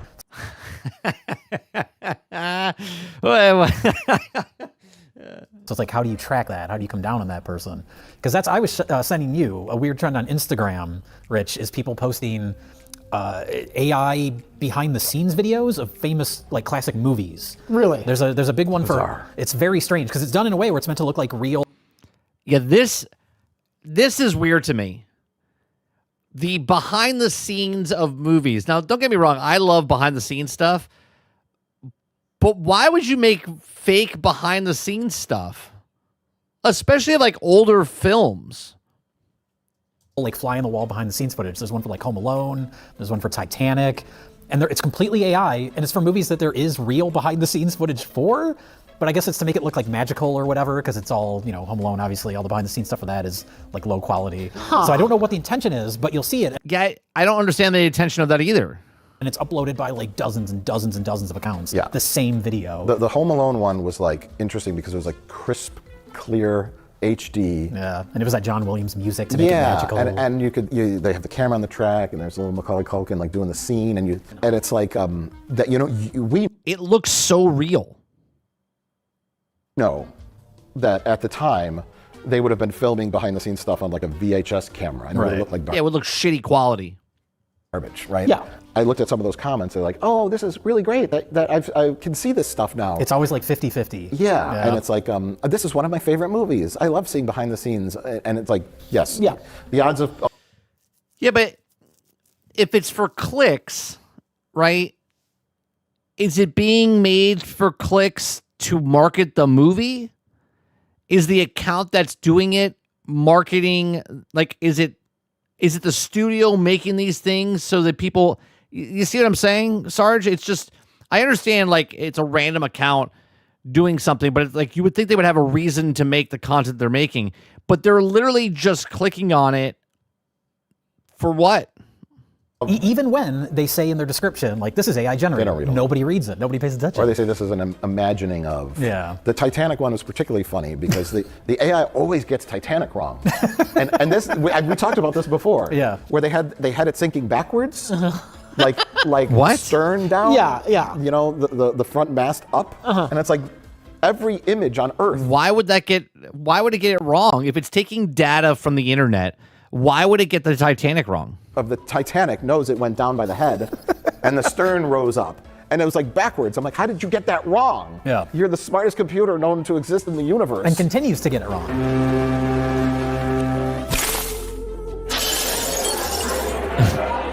And then they showed Leo and Kate, and they're on the bow of the ship, right? And the camera pulls back, and the Titanic lettering is like this big, and then they pull back even. Yeah, the anchor's tiny. Further, and the ship's anchor is like this big. It's like a little version of the ship, and the Titanic's anchor was like 12 feet. Yeah, the anchor's gigantic. Yeah. And it's like the perspectives were all wrong, and it didn't quite understand that. The funny thing is, too, because AI learns from things on the internet, and things on the internet are made by AI. So these errors are going to start compounding on themselves at some point. It'd be like a loop where it just eventually destroys. Because if there's, let's say there's 10 pictures of whatever you're doing on the internet, and you say, hey, I want to use these things, it goes to the database and says, okay, we're taking our references off of these 10 photos. But now you're making videos, so now it's adding 11 and 12 and 13 and 14 and 15. At some point, the fake AI pictures are going to overtake the real pictures that it's referencing. And if these 10 pictures that you're adding to the 10 pictures and they're all wrong, well, now the other AI that's creating these pictures is just going to make worse off pictures of the data that it's getting. And it doesn't know what it's pulling, if it's real or fake. It's just saying, oh, these are the Titanic, and it's pulling footage from Titanic that is wrong. This is bad. This is bad. So the AI sees the ship sinking backwards and takes that image and it makes its own image. Well, okay, the ship sinks backwards. Like a virus. And now there are two images of the ship sinking backwards. Eventually, it just becomes reality. That's what it was. That's exactly right. AI, you're going to have a problem where everything's a copy of a copy of a copy of a copy. Sure. Copies of copies degrade over time. Yeah.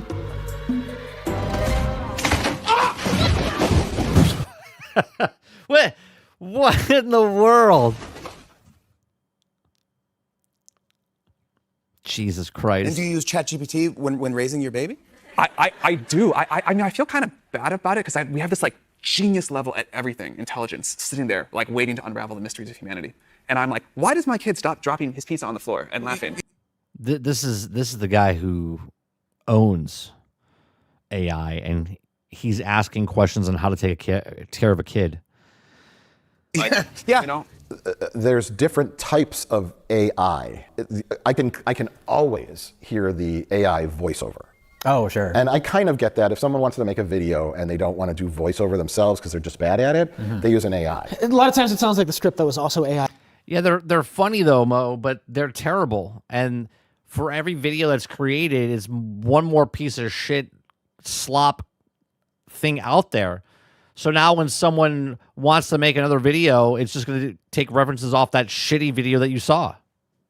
Because these things are done cheaply and quickly. Oh, that's also possible. Yeah, sure. They might not be typing it, but I was watching There used to be a lot of interesting educational, informative videos on YouTube, and now they're all being replaced by a sea of slop. Well, that's a problem too, is then that feeds Fake into the videos. algorithm, and then you get more of that type of stuff. When you're just looking for like an authentic, whatever, a tutorial on how to do something, it gets harder to sift through all the shit that rises to the top.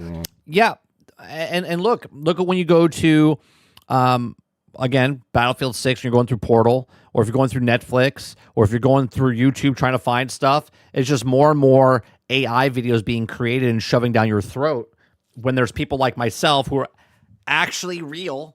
I'm a real person, okay, where I'm making content, interacting with people, where other people are just making AI,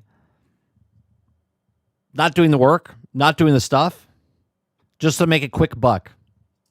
Yeah, well, you like to watch those kinds of videos, and I just hear that voice, and every now and then you'll catch a mispronunciation. I can't tell you how many videos I've seen now where the Titanic gets referred to as the Titanic. Oh, yeah. The Titanic. I was watching a Beatles one, and they referred to him as John Lennon. And I was like, okay. John, the hat, it's hard to ignore. Can I ask where Darga Shargavan comes from? Just a word on a hat, isn't it? Sure, but it seems unusual. Is it a statement? No, it's a hat I like, that's all. But so those are kinks that will eventually get worked out. Now, see, I've always said this example, right? I said this, people I know, I've said it on stream before. Imagine we all get wiped out, okay? And life comes to Earth millions of years down the road, and they see rubble, and they pick up the rubble, and they pick up the book, and it's the book of Harry Potter, okay? Now, these people don't know about anything that was on this planet beforehand, but they pick up the book of Harry Potter and they start reading it. And now that is the original book that they think is what we were like, where they think we were wizards. Okay. And there was magic on the planet, and they think he has magical powers and he was the chosen one, right? Just a story that someone created, but when someone doesn't know about it and they think it's really reality, it completely changes the landscape, right? That's what's happening in real time, where people are going to not know what's real or fake anymore. And something they heard on the internet about World War II or what happened in 2000 or what happened yesterday is completely fake, doesn't exist, but they think it's true because of it. That's the thing. And I think the creepiest part, not creepy, but the most distressing part is like you have all those influencer videos where it's like, I don't know, I'm giving a tutorial on this, or I'm going to talk about these products that I bought. And you can then like take pictures of your own face, I guess, as an influencer, and then create an AI version of yourself. This is a thing. Oh, sure. I'm not imagining this. No. Here's the result. I'm so obsessed with Labubus. I just bought this one and I think it's the cutest thing ever. Comment down below if you think I should put it on my purse, or if that's chuggy. Actually, I am a non-existent AI beauty. The age of AI influencers is coming. But why?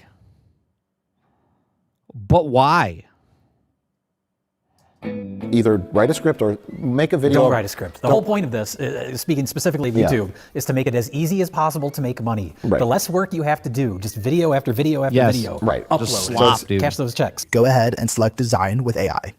Here, you're going to need a prompt to describe your influencer's look. I recommend going to ChatGPT and asking it to write you a prompt and describe all the details of how you want your influencer to look. And by the way, as you're typing in all this stuff, right, the servers are ramping up, and the heat and the fuel and all the other stuff, right? It's so bad. Such as hair color, so you could make a fake person on the screen to sell your fake product to your fake bots. Location and lighting. Make a video about the top 10 Christmas gifts on Amazon right now, and then done. It searches. Just Enough says 30. If you train the AI yourself and you can run the show while you finish the farm work, 2 birds, 1 AI stone. Yeah, man. Yeah.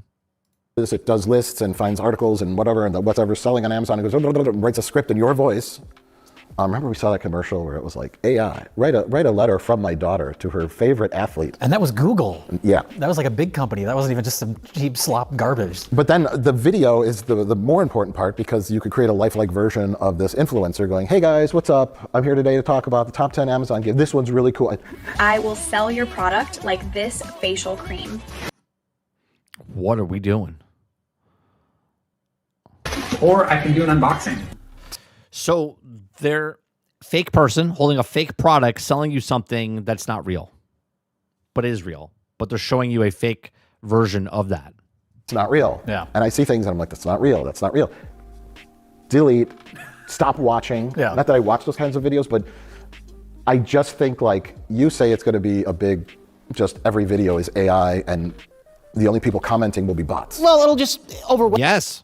All of the good quality stuff. Just the sea of AI shit. Yeah, and then if real humans are watching AI shit, and the real important part is who's watching advertisements. Are real people watching advertisements? No, which then causes an effect, right? Because you make fake things, have fake people watch these things, and the advertisers start looking at it and going, we're paying money and we're not getting enough people to click on the link or purchase the stuff. So then what happens is they stop giving advertisements. And if they stop giving advertisements, well, that dries up the pool. If it dries up the pool, well, then it fucking the whole industry collapses. Advertisements. And if they are not, that's when the money starts drying up. The most important thing is the almighty Allah, is the commerce. Yeah. And if AI is watching itself, no one's making money. Correct. Unless AI are buying things for you because you have an AI. Yeah, well, possibly. Yeah, who's to think? Do you give permission for your AI assistant to pay for stuff that it thinks that you want? Maybe. That works for you, like the Google Assist or whatever. And I mean, YouTube is Google. Watch a bunch of videos on YouTube and purchase the items that you think that I would want the most. I mean, exactly. Matcha, journaling, sunlight, but you'll also catch me downing tequilas at happy hour. I mean, YouTube is supposed to be trying to combat this stuff and have things in place where, like, we did our video about AI trailers. We focused mostly on that. Yes. That type of content is supposedly, they're trying to prevent that from being monetizable anymore. But it keeps evolving, and then it becomes something else. Mm-hmm. So Today, I'm going to show you guys how to make an AI influencer just like her. Let's get started. And today, I'll show you exactly how to make your own AI influencer from start to finish. In this video, we'll show you how we generated this AI influencer for absolutely free. By the end of this video, you'll have a step-by-step process to create your own AI influencer from scratch. Today's tutorial, I will show how to create AI influencer like this one. Today, we'll make ultra-realistic AI models, and we'll also make 100% realistic AI influencer videos together. In this video, I'm showing you how to build an AI influencer from scratch that is designed for one thing, to generate income. Subtle freckles, minimal makeup, relaxed hair. It's insane. It's insane. Yoga mat, cozy apartment background, warm sunlight, natural candid pose, shoulders up composition, grounded UGC vibe, friendly energy, realistic lighting, and skin texture. Right now, I can tell based on the way they speak. Not the sound of it, but the way the mouth moves. like the idea of, completely AI, like it's a human running the channel, but all their videos are, like an AI version of themselves talking about a product or whatever. It's technically a real video. It's not completely like a fake trailer or something, so I don't know how they combat that. This is why you should not believe everything you see on the internet. Take a look at Mia Zalou. She's an influencer known for her fashion content, and she recently went viral for appearing at Wimbledon. Here's the thing. She appeared at Wimbledon, but she's not actually there. She wasn't actually ever there because she's not real. You're looking at AI. This is artificial intelligence.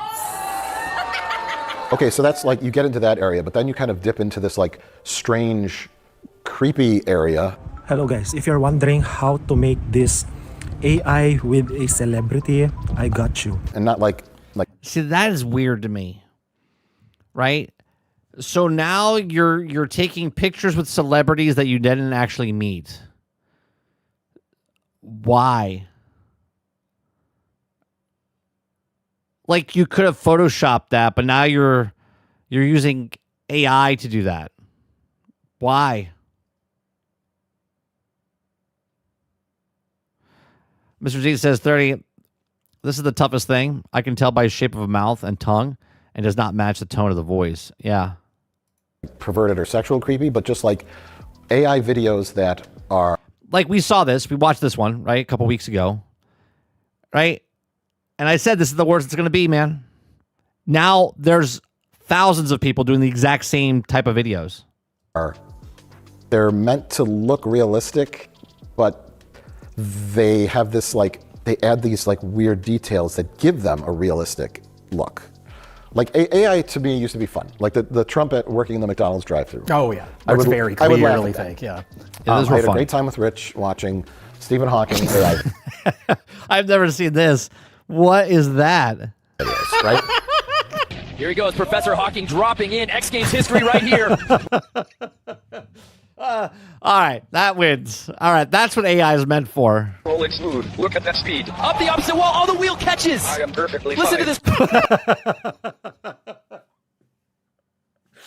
Oh my God. And here's the thing with those. They are funny because they are realistic. But they still have weird glitches to them. And that makes them funny too. That makes them funny, yeah. If that was like an animated thing. These are funny because you know they're not real. Do you know what I mean? They're realistic, but they're not real. You know it's not real. It wouldn't be as funny. Right. The goal with stuff like that is not to trick people. And that's the scary part. Yes. Yeah, no, Mo, it's funny because there's a difference between Stephen Hawking on a half pipe, okay, and trying to trick me is a girl doing an influencer or a fat guy breaking through a wall. You see what I'm saying? Like, there's a difference because we know who Stephen Hawking is, okay, or was, right? Is he dead? I think he died, right? And that you look at and go, oh, well, that's funny because he's in a wheelchair, right? Like, it's absurd. But when you start showing things that, like, could literally happen, that's not funny. It's the attempt to spread misinformation. The so-called AI slop all over the internet these days. Angela Carter here live is getting less sloppy. Disaster. Just kidding. I'm not real. With hyper-realistic AI-generated sham news clips circulating, often presented as a joke. Dana Brooks reporting live from Ocean View. What's becoming not so funny, how easily reality can be confused with the fakes. For whatever reason, and that's the other question too, is like, why is some of this made? Because I was finding stuff on... It's weird. Yeah, you go to Facebook, which is only for boomers, but you go... Jay Prozzi says the NFL had an AI reporter at the Super Bowl. Really? Go there and it's nothing but an algorithm of AI junk. And it's all, I was telling you about some where it's like, just like fake headlines for fake articles of things that don't exist. I saw one that was, and it's probably fed in by some sort of algorithm, because there was one with John Candy's son. And there was just that documentary about John Candy that came out. And also it was just Thanksgiving, which is Planes, Trains, and Automobiles. That movie is a big Thanksgiving movie. So it was an article, it was a headline that was like, John Candy's son pays tribute to his dad by dressing up as his character from Planes, Trains, and Automobiles. And it's an AI generated image of John Candy's son wearing his like blue parka from that movie. But why? Why? But this never happened. But it never happened. There's another one, I think that same account. Why? Why would they? See, I don't understand that. That's like another John Candy related one. It's like Macaulay Culkin shows off the Game Boy that was gifted to him by John Candy when he was a child. And it's adult Macaulay Culkin holding out a Game Boy that's completely the wrong dimensions. And he has like a single tear coming down his cheek. And, and there's like an image of him as a child with John Candy giving him the Game Boy, completely fabricated. And it's like, but then you click on there's like the headline, and then you click like read more, and at the very bottom of it is a link. There's got to be a link.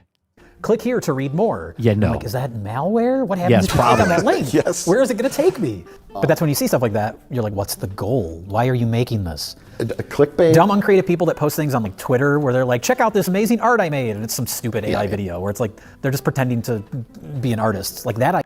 That's what I don't understand. Are they so delusional? They think they're an artist. They think they're a director. They think they're like, it makes no sense to me. Project says, yes, sir. We're going to need a federal legislation that they also engagement. People are trying to get paid from these posts. Yeah, it's weird, man. It's weird, and it's not good. It's not good. Yeah, I get it's stupid and it's terrible, but I understand like what the point of it is. But there's things like that where I'm like, what is the goal? Who's behind this? Why are they making it?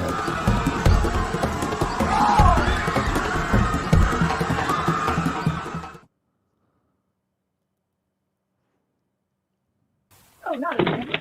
Trash can, you little rascal. Get back. back here every single week. Unbelievable.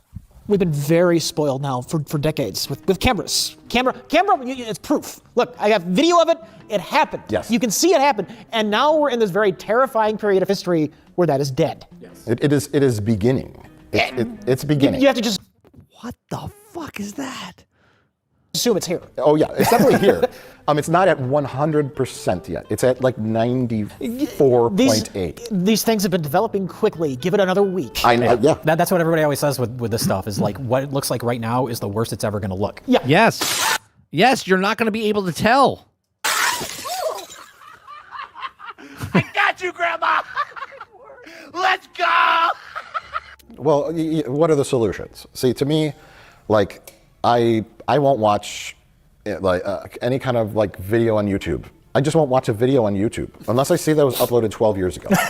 I just don't. I'm at this weird point where I just don't trust what I'm seeing, and that is upsetting to me. Poet Talisha Nikki Jones has created an AI. This is what I saw. This is here you go. A voice to song AI takeover. Here, watch this. What I'm seeing, and that is upsetting to me. Poet Talisha Nikki Jones has created an AI R&B singer named Zanaya Monet, a digital alter ego that lets her turn her poetry into music. Now, Zanaya has a #1 single on a Billboard R&B chart. Oh, it's not a Grammy. She's got a #1 song on a Billboard.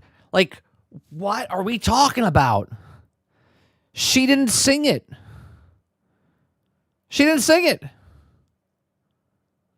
Like, the IGA for video games said we don't want to. We stripped Expedition 33 because of AI use. Meanwhile, the Billboard charts is like, oh yeah, this is the #1 song, and she doesn't exist. Everyone out there can always trust what they see with us. We will never AI anything. So keep watching our channel. And not everyone's cheering. Some fans of Zanaya say they felt misled after learning she was not human. You have to think about the economics of it. That's really the heart of the matter, is the economics. Will it continue to make money? Will it make more money? Will people watch AI stuff? Like I showed you that video of this AI actress, right? Yeah. And what is it, Tilly something? Oh, Tilly Norwood. This is the one that somebody paid Variety to write tons of articles about this. Yeah, Tilly Norwood looking for agents. To get attention for their company. This one, I don't know who made this. Michelle is her name. It's an actress, not an actress, an AI actress. It's this little demo reel. It looks very realistic. There's like a 1 to 2% uncanny valley effect, but it's mostly there. Am I single? Maybe. But also, technically, I'm stored on a server in Iowa. Bro. We are so cooked as a society. Think about this for a second. How many people out there have like long distance relationships, and let's say you have a video chat going on, and this is the girl that you think that she's real, but you'll never see her. But like, do you know what I mean? Am I single? Maybe. But also, technically, I'm stored on a server in Iowa. But like the thing, like, bro, is though, say if they made a movie and it featured 4, 5, 6 of the hottest new AI actors and actresses, and it's like a rom-com or whatever, what do you think, based on your faith in the human race? There's going to be award shows for best AI movie. 1,000%. That's how it starts. Would most people go, I'm not watching that. Those aren't real people. Mr. G says, third, a Billboard is supposedly looking to change the data for the charts. Since stuff like Fleetwood Mac Rumors was #3, the rock alternative album is #25, and overall Billboard 200 for 2025. Huh.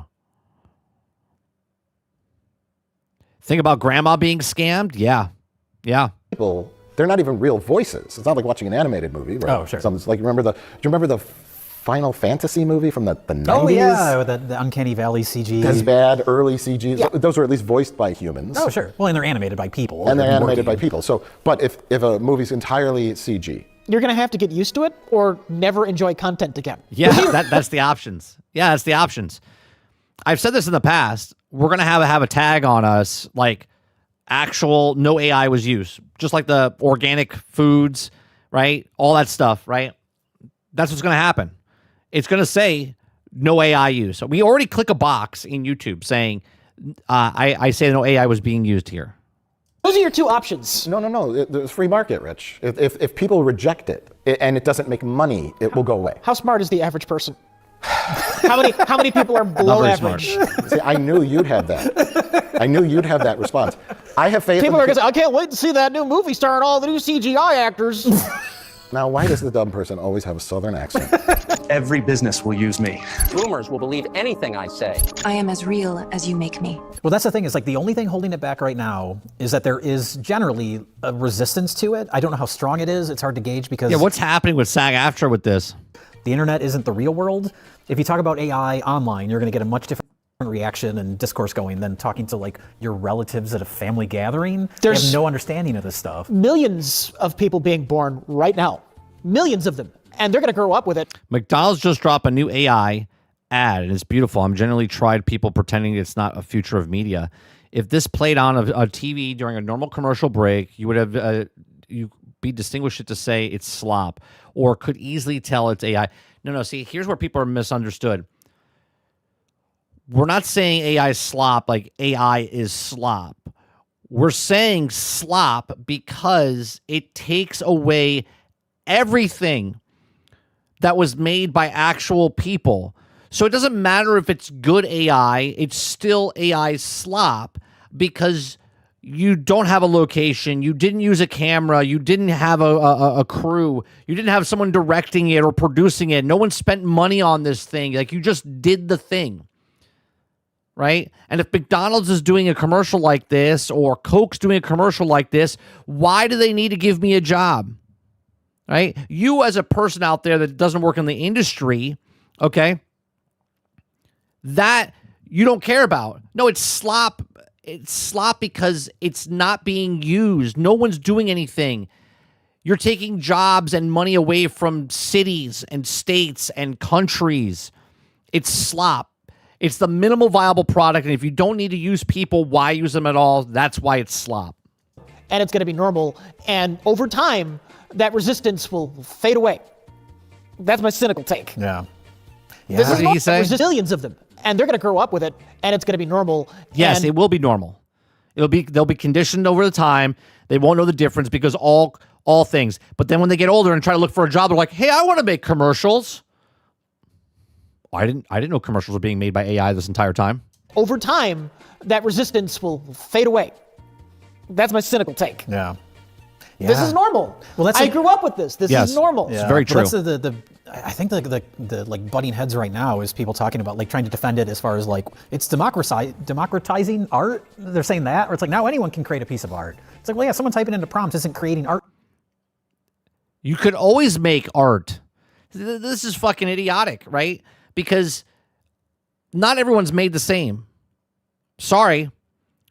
You give a pencil to somebody who someone can make beautiful art, and the other person can make a stick figure.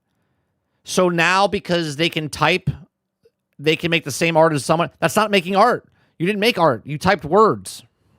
No. Like, it's that different perspective. Like I said, it's just Anyone can create art. Anyone can create... Right, anyone can create art. Always been able to. They say that with every new technology. Like when, home video, when people had like VHS camcorders. Now anyone can make the movie. It's like, well, anyone can, but the good stuff's still going to rise to the top. Exactly. Right. But with AI, it's like a whole different technology that is so far advanced. It's a different ballgame, for sure. You need a landmark court case that goes to the Supreme Court to curtail how this can get used. That's the only way it's going to get curbed. Because you do have, there are lawsuits happening all the time over this stuff. Yes. Like, what was it? There was one with Scarlett Johansson. Yeah. Like some AI company used her voice. But at the same time, then, what was it? I can't remember what actors signed a contract that said you can recreate my voice. The Oscar winner now signing a deal with AI software company 11 I didn't know that. So now he's on 11 Labs to produce a virtual replica of his voice. But that's another thing too, is like I watch a lot of like the Science Channel, History Channel, and I watch those. It's pretty smart.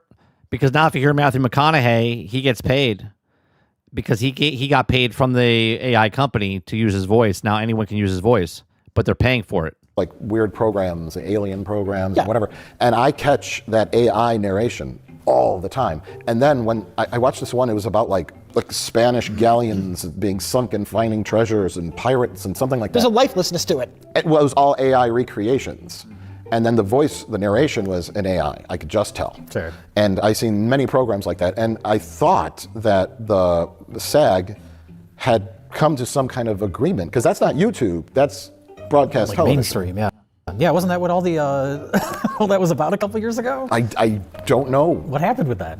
I don't know what the details. Whatever loopholes they can find to keep using this stuff, they will. Maybe. And that's the thing is, like, I didn't know about that. Like the idea of like broadcast television using this stuff. You just got to have a keen eye and ear for it. Well, I don't watch that type of stuff, I guess, but I always think of like it's always like dipping their toes in. Like how much.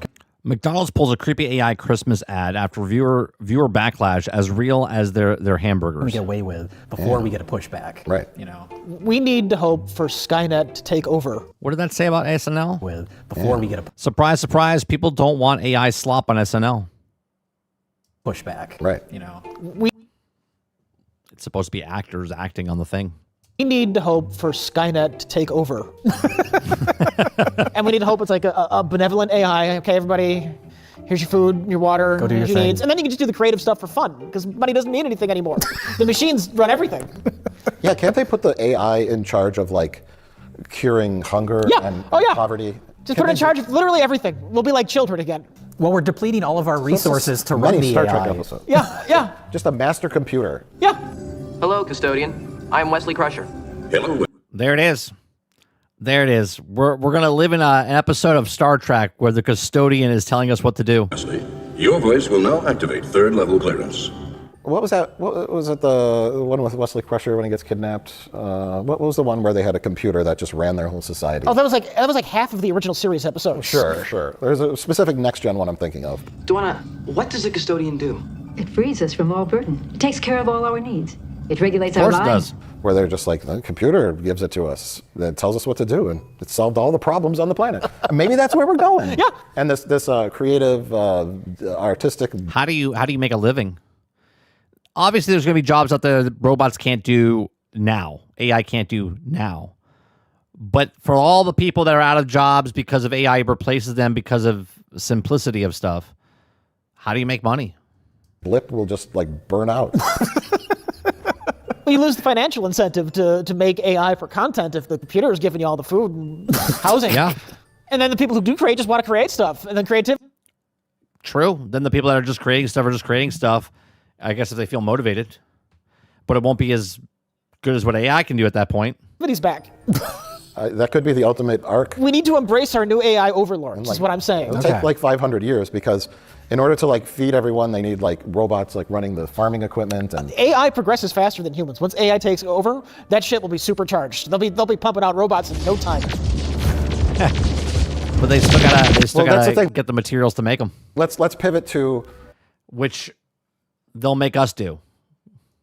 Economy, because not just in entertainment, but like every day they say like they no longer, for a small example, they no longer need legal assistance. Law firms don't need legal assistance, because those are the people that come in. That's the entry level job, working up to be a lawyer, and while you're going through law school and blah blah blah, is like you prepare the case files. The machines will harvest our bodies for energy. Notes and all. AI. The lawyer doesn't need a legal assistant anymore. Bam, out of there. 10 million other jobs. Once the unemployment rate might start just slowly ticking up and up and up. So how do you become a lawyer then? Because most lawyers have to get into a law firm where they start at the bottom rung and then they work their way up to become a lawyer. How do you become a lawyer now if you can't get a job in the lower end rung? 4%, 8%, 12%. And then what happens? High-risk job categories: data entry clerks, receptionists, file clerks, bookkeepers, postal workers, customer service sales, telemarketers, basic call center agents, retail cashiers, legal support, paralegals, and legal assistants, especially document review drafting, finance, accounting, and booking and clerks, insurance underwriter, bank tellers, content and media, proofreaders, basic copy editors, entry-level marketing researchers. We know those are all gone because we read the news stories every single day. Transportation, truck drivers, taxi drivers, delivery drivers, food service, fast food workers, and manufacturing, assembly line workers, machine operators, and warehouse pickers. Society needs to radically change to the point where we're past money. We either get to like Star Trek economy, where the machine does, I'm only half kidding when I said that, the machines just run everything, or it's going to be a dystopia as fuck. where there it is. I think that's where we're going. I said post-apocalyptic, but dystopia, yeah. Billions of people starve to death, okay? That's one route. I argue, though, Rich, that a utopia... You think 20 years tops, Water? I'm sorry.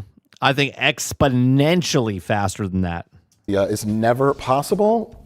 If we had a society where your house is made for you by a robot, and you get your food delivery every day, and you don't have to worry about money, and 5% of the world's population will use that time to enrich themselves, to read books, to paint, to create art.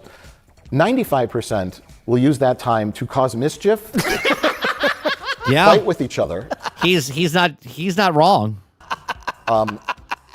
You give them some kind of game. Sports would be like big, yeah. The AI that's in charge of society has to create an outlet for people, so they can feel like they're progressing and doing something meaningful, even though it's nonsense. Idle hands, Rich. Yeah, you give them like like a little kid. You give them just like, here's some paint and here's a. But what if they don't want to? Just make them. You say it's gonna take a long time to get rid of all those.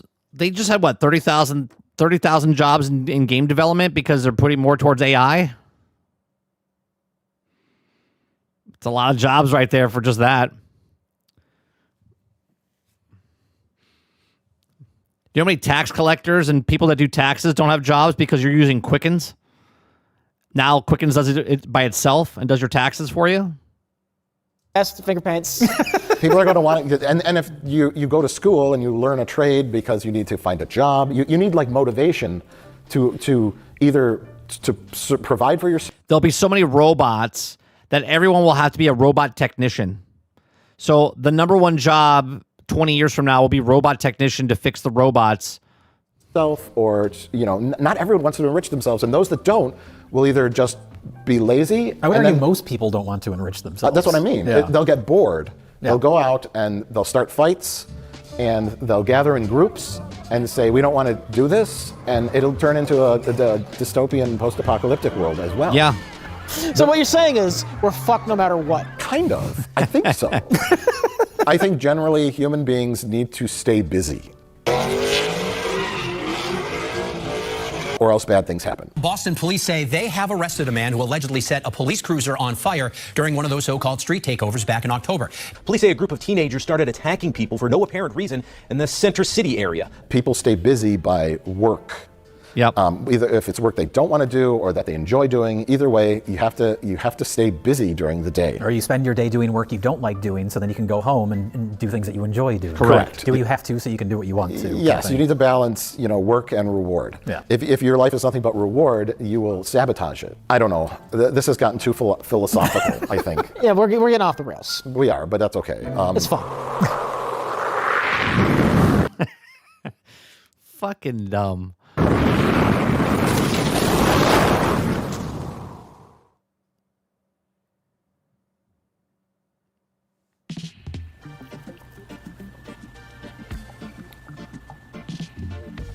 I'm geeked. I think some of what is happening? What is happening with that? my favorite AI videos are the new Bob Barker ones. Have you seen any of those? You got to show me some of the Bob Barker ones. Is that a fucking gorilla?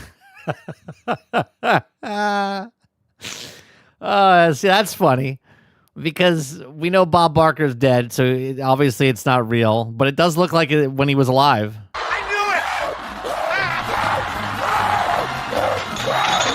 I think it's a 1. You think you showed me 1? I know, I only showed you Stephen Hawking. Wait, we're going to pause in this video. So I got to show Rich some Bob Barker ones. Okay. Mabel, let's see what you've just won. It's a brand new coffin. You lucky bitch. And remember, help control the pet population. Have your pets spayed or neutered. No. Get back, stay back. I'm out of here. That AI, I think I'm okay with. I'm okay with that AI. Hey, mister, are you ready? Take a look right over there. Oh, boy. A lifetime supply of food. This might be the least amount we'll spend on a prize ever. But again, that falls under the funny. That's pretty funny because he's old. It's because he's old. That's at least there's an attempt to do something creative.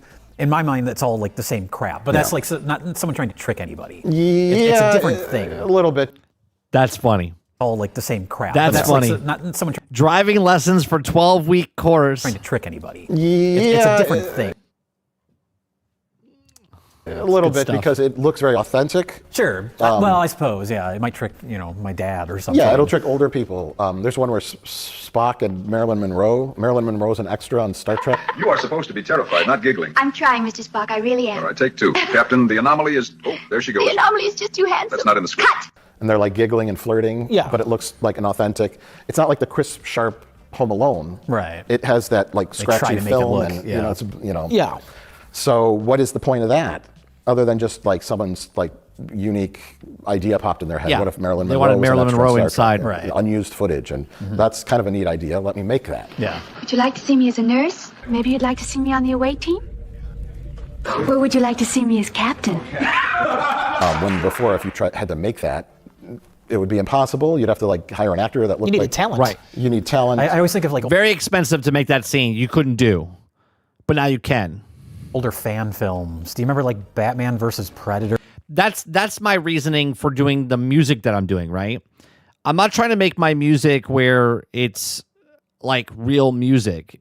Like you would never start a band to make music about shitting on the video game industry. Do you know what I mean? Like no one's going to be like, hey, we should start a band and we should do all these different types of genre as we shit on topics in the video game industry. People be like, I'm not going to do that. Right? So in my situation, it's like we're making fun of the video game industry and we're also making him like it's real music, but the dialogue or the lyrics, okay, are about the video game industry. Yeah. Like that type of thing where it's like someone had that idea and then they had to go out there and get costumes and film it and make it. And it becomes an artistic endeavor in its own. Yeah. It's not just Batman fights the Predator. It has no soul, and it gave the woman 7 fingers. Right, that's the slop. It's just lazy. You hate that laziness. I do. I absolutely hate it. Well, and it's also, and this is beyond the scope of this video, but there's like the environmental impacts of all this. A data center campus like this can consume as much power and water as an entire city.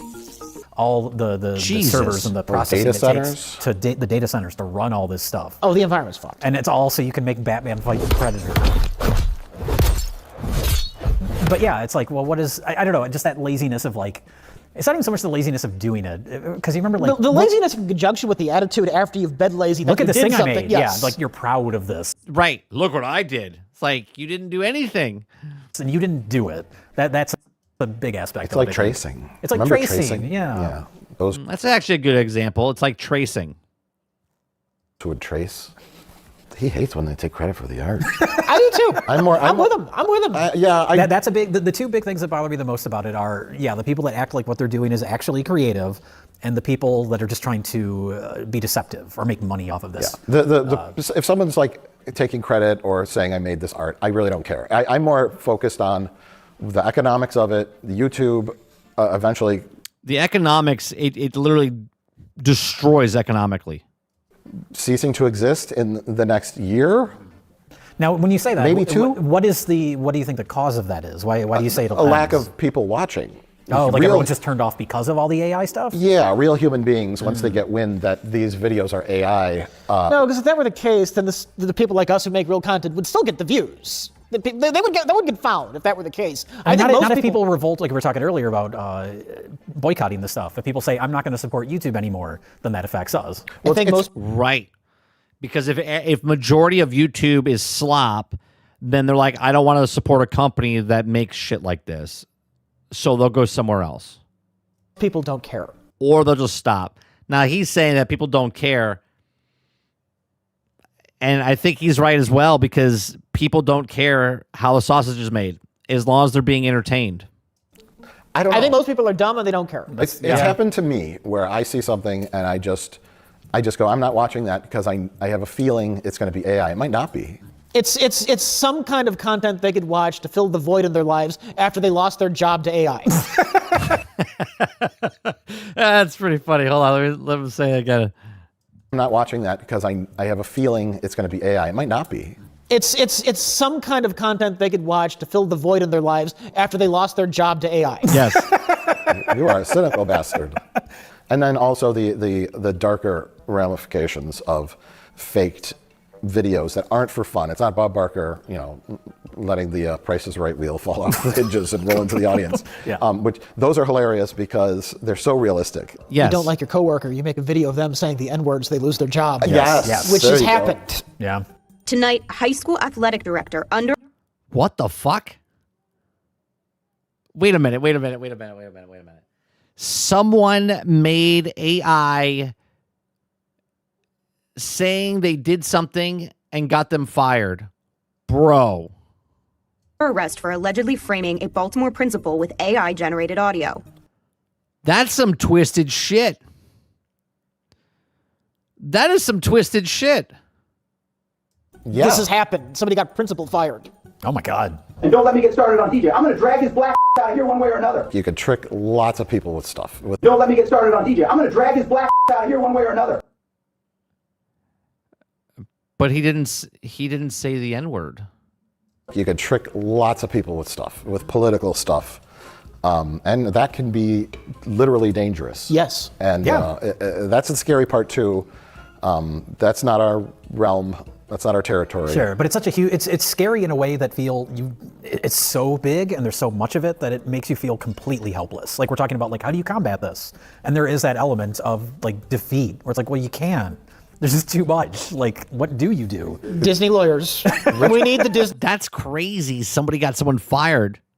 Disney lawyers. Rich's Disney lawyers plan is a very good plan. And or some sort of laws where it's like if you post something that's AI, it has. How do you live with yourself that you literally framed somebody to get them fired and you would be okay with it? You'd be like, yeah, I just didn't like the guy. Like, now he didn't say the thing, but now he will say the thing because now you proved him right. To be watermarked. I don't know how you do that, how you enforce it. I don't know. Grok can tell you if it's AI, but some people just don't know what that is. You make it so the AI companies have to have some kind of hidden watermark embedded in the information.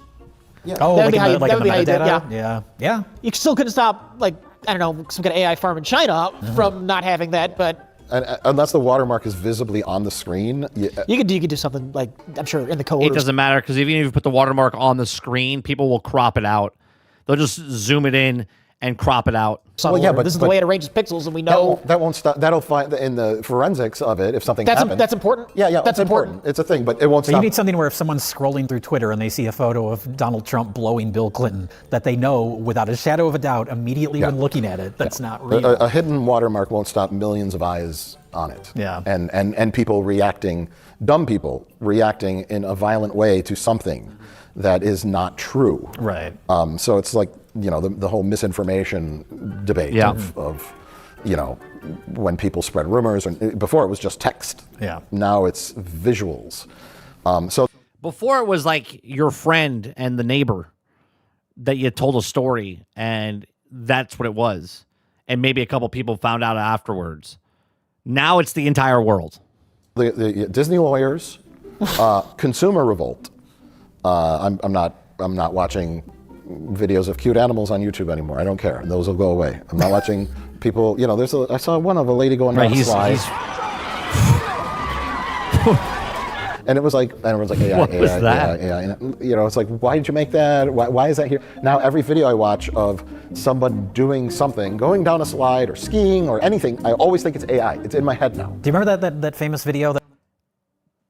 It's really sadistic that they want to show people like falling to their death. You know what I mean? A couple years ago, the cop that went down that like tube slide and he came out in a weird position. Why was it so? And it like united the world for a day where everyone was like, this is amazing. Now you think it's AI. Now if that video came out as opposed to even just whatever that was 2-3 years ago. It's true. People would say, oh, this is fake, this is fake. And even if it was real, they just wouldn't believe it. Yeah. Oh, don't do that. No, wait. Whoa, God. Someone better come up with a solution.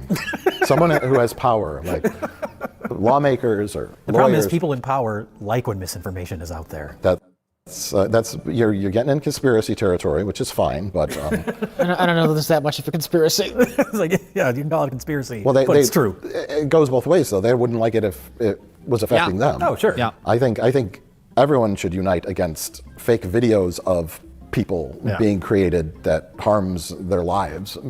Let's show her what she's won. A lifetime supply of seasoning. Well, good. Now your cooking won't taste like shit. I just want. God, I wish Bob Barker said that stuff when he was actually on the show. This video of Bob Barker swearing on Price is Right. Yeah. You stupid fucker! Get off my fucking show now. Oh, okay, I'm going. Oh my God! I can't believe he did that. That's the problem. That woman was clinging on the Plinko board. Why'd you do that? Yes. About to do the first plunge into an active volcano. Let's send it. May you live in interesting. It's so dumb. Times. We are living in history as it unfolds. Rich is referencing an ancient Chinese curse. Oh. It's a good one. I've always loved that quote. I didn't think I'd ever actually be living it. I mean, it's going to get interesting in the next 5 years. Yeah. The unemployment rate is at 50%. Minimum. And there's food lines and riots and people are burning buildings down. And I mean that's the level of unrest you might need to get actually positive large-scale change if you want a bright side. Is it going to be people? Yeah, you would need a complete and utter like fail of society to reset. Storming the AI farms. Taking baseball bats to servers. I don't know. It could go there. Just to send us back to normal. In conclusion, my prediction is no one will be watching YouTube in 12 months. Nobody will be watching YouTube in 12 months, okay? And we'll have large-scale riots and starvation. I think YouTube will be doing just 12 months. He says all that's going to happen. Okay, fine. It's the creators. It's the creators who are going to suffer. Well, yeah, but I stand by my opinion that if YouTube is 99% AI content, I have faith that if that happens to YouTube fails. YouTube just is done. People will stop watching it because it's all fake, and they'll say, "I don't want to watch fake things." Here's my actual take. Yeah, I know, Mr. Cynical, but I don't think YouTube is going to go away. I think YouTube will be changed. Yeah. There's going to be a lot of crap videos. I do still think that a lot of crap videos will be people making real content on YouTube, and it will be popular because there are people out there who don't like AI content. I'm real. I'm real. We just have to learn to coincide. You're gonna have to learn to coexist. The good stuff might be harder to find, which is why I suggest some kind of curation service. But I don't think YouTube is going to literally die. And I don't think actual content made by people will fully go away. It's just going to have to share the space with the hucksters who want to mass produce shit cheaply. What about this? This is a very, very simple solution. When you're uploading your video, you have to click a box that says this video used generative AI. Yeah, there's already a box or this there. video did not use generative AI. And then when the video starts, a little thing pops up that says the following video contains generative AI. Or is completely. I think there should be a big ass watermark over the whole video. video. But no one wants to look at a watermark the whole video. That's fine. Then I know, yes, people will re-upload it and cut that part out, and blah, blah, but it's embedded in the code of the player, and where it's like flagged. If someone re-uploads it, that'll automatically show up. Yeah, again. I like that. I like that. And then you know, before you watch that video of cute cats doing the thing. Have you ever seen the video? What is happening here? Where there's a Ring camera and it's like animals go outside and do crazy shit in the middle of the night. Hey, stop that! It's midnight. Give me that. No, sir. No more fiddle tonight. Got it? Like one goes out. What is happening with those? And it's like the cat's like playing the piano, and then the lady comes out. She's like, "It's 3 a.m. Why the fuck are you playing the piano?" and then it's out there like playing the violin or banging on doing something that a person would do. The cat's doing it on the front porch at 3 a.m. Yeah. And it looks completely real, like a Ring. Why is the mat? First of all, why would the mat be facing the Ring camera, and why is the Ring camera not on the door? Camera video. Yeah. Don't even worry about the cat playing the cymbals, okay? Let's look at the important stuff. Why is the Ring camera on the mat not in front of the door? And then that would fool my mom. It would fool your dad. It would fool grandpa, whatever, if you had that video. That the following video contains nothing but AI slop. In a more clinical version that YouTube would use. Sure. Then it starts up, and you go, okay. Nobody, educate. That's what I should say. Nobody was paid in the making of this video. Instead of trick. Yeah. The tricking is where it will go bad. Mm-hmm. And that could be a very simple I like that. I like that. And so my advice is to put all your money in canned food and shotguns.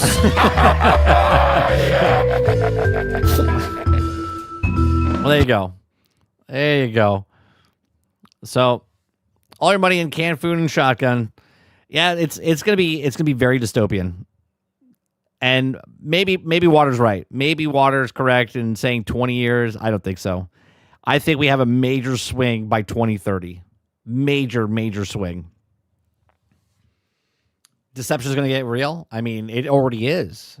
People can't distinguish what they see on the internet. And you have to question everything. You have to question everything. There's another one with the parrot. Play dance music at 2 a.m. I mean, I get that they're entertaining and stuff. And again, you wouldn't be like, all right, I have a video idea. We need to get a cat. And we need to do some CGI where we make him play cymbals in front of a door. Nobody's going to be like, that sounds like a great idea, right? Because you have to get someone to pay for that. But with AI, you can make stupid shit like that, right? It's the same thing, like I'm saying, with the AI music. No one's going to make a band and start singing about, make a game, sell a game, or stop buying broken, buggy games. But it works because it's the topic of what it is. The parrots and the cops are funny. Show me your fingers, 30. It's the only way I know if you're real. If you have 11 fingers, you're not real. Oh, well, what about I only have 9 fingers. So what are you gonna do now? Right? So I could be fake. So there you go. 3 things that we talked about today. We talked about Sean Layden talking about, what the future is of video games and how many people are going to buy consoles in the future. We watched Legendary Drop talk about Expedition 33, and then we watched this to talk about AI slop. 30 make AI video. GameStop customers complaining about the BBBBs. 9 fingers. AI stream. AI slop stream. Yeah. So, it's 12:30. Figure I give you. We didn't have any problems today. We had 0 issues today with actual internet. I'm sure it was because we weren't talking about anything special. You know what I mean? Who knows? We'll be back tonight for some gameplay. 8 p.m. Eastern over on 30 and Still Gaming. We'll be back tomorrow for the Daily Grind. Appreciate it very much. Hit that like button. Hit that subscribe button. You guys have a great rest of your day, evening, or night, wherever you are. And I'll see you guys on the next one. Peace.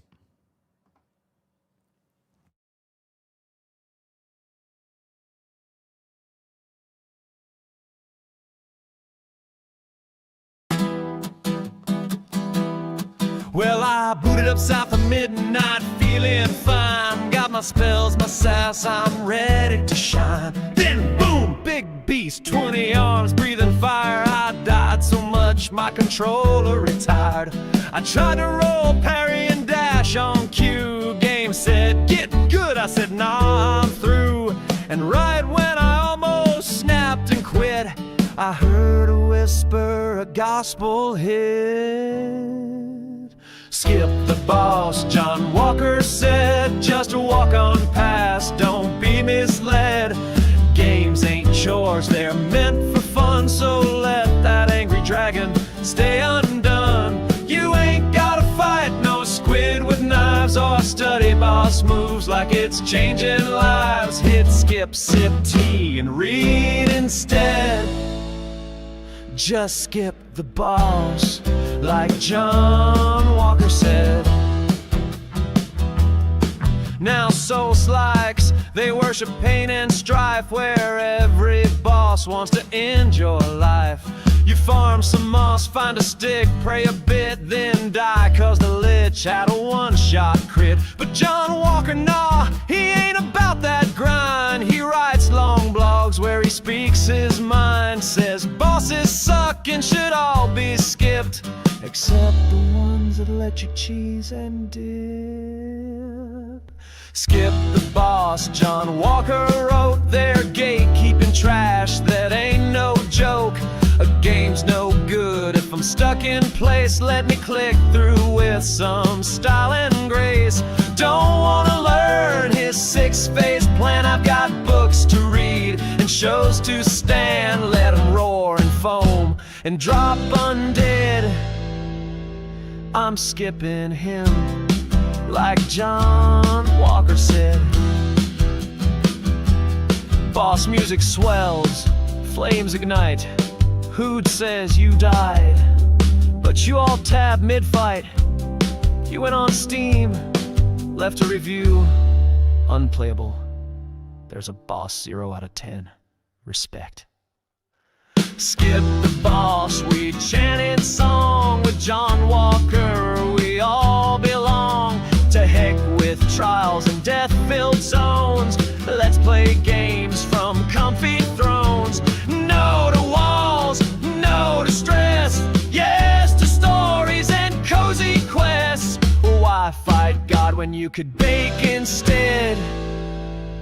Just skip the boss, like John Walker said.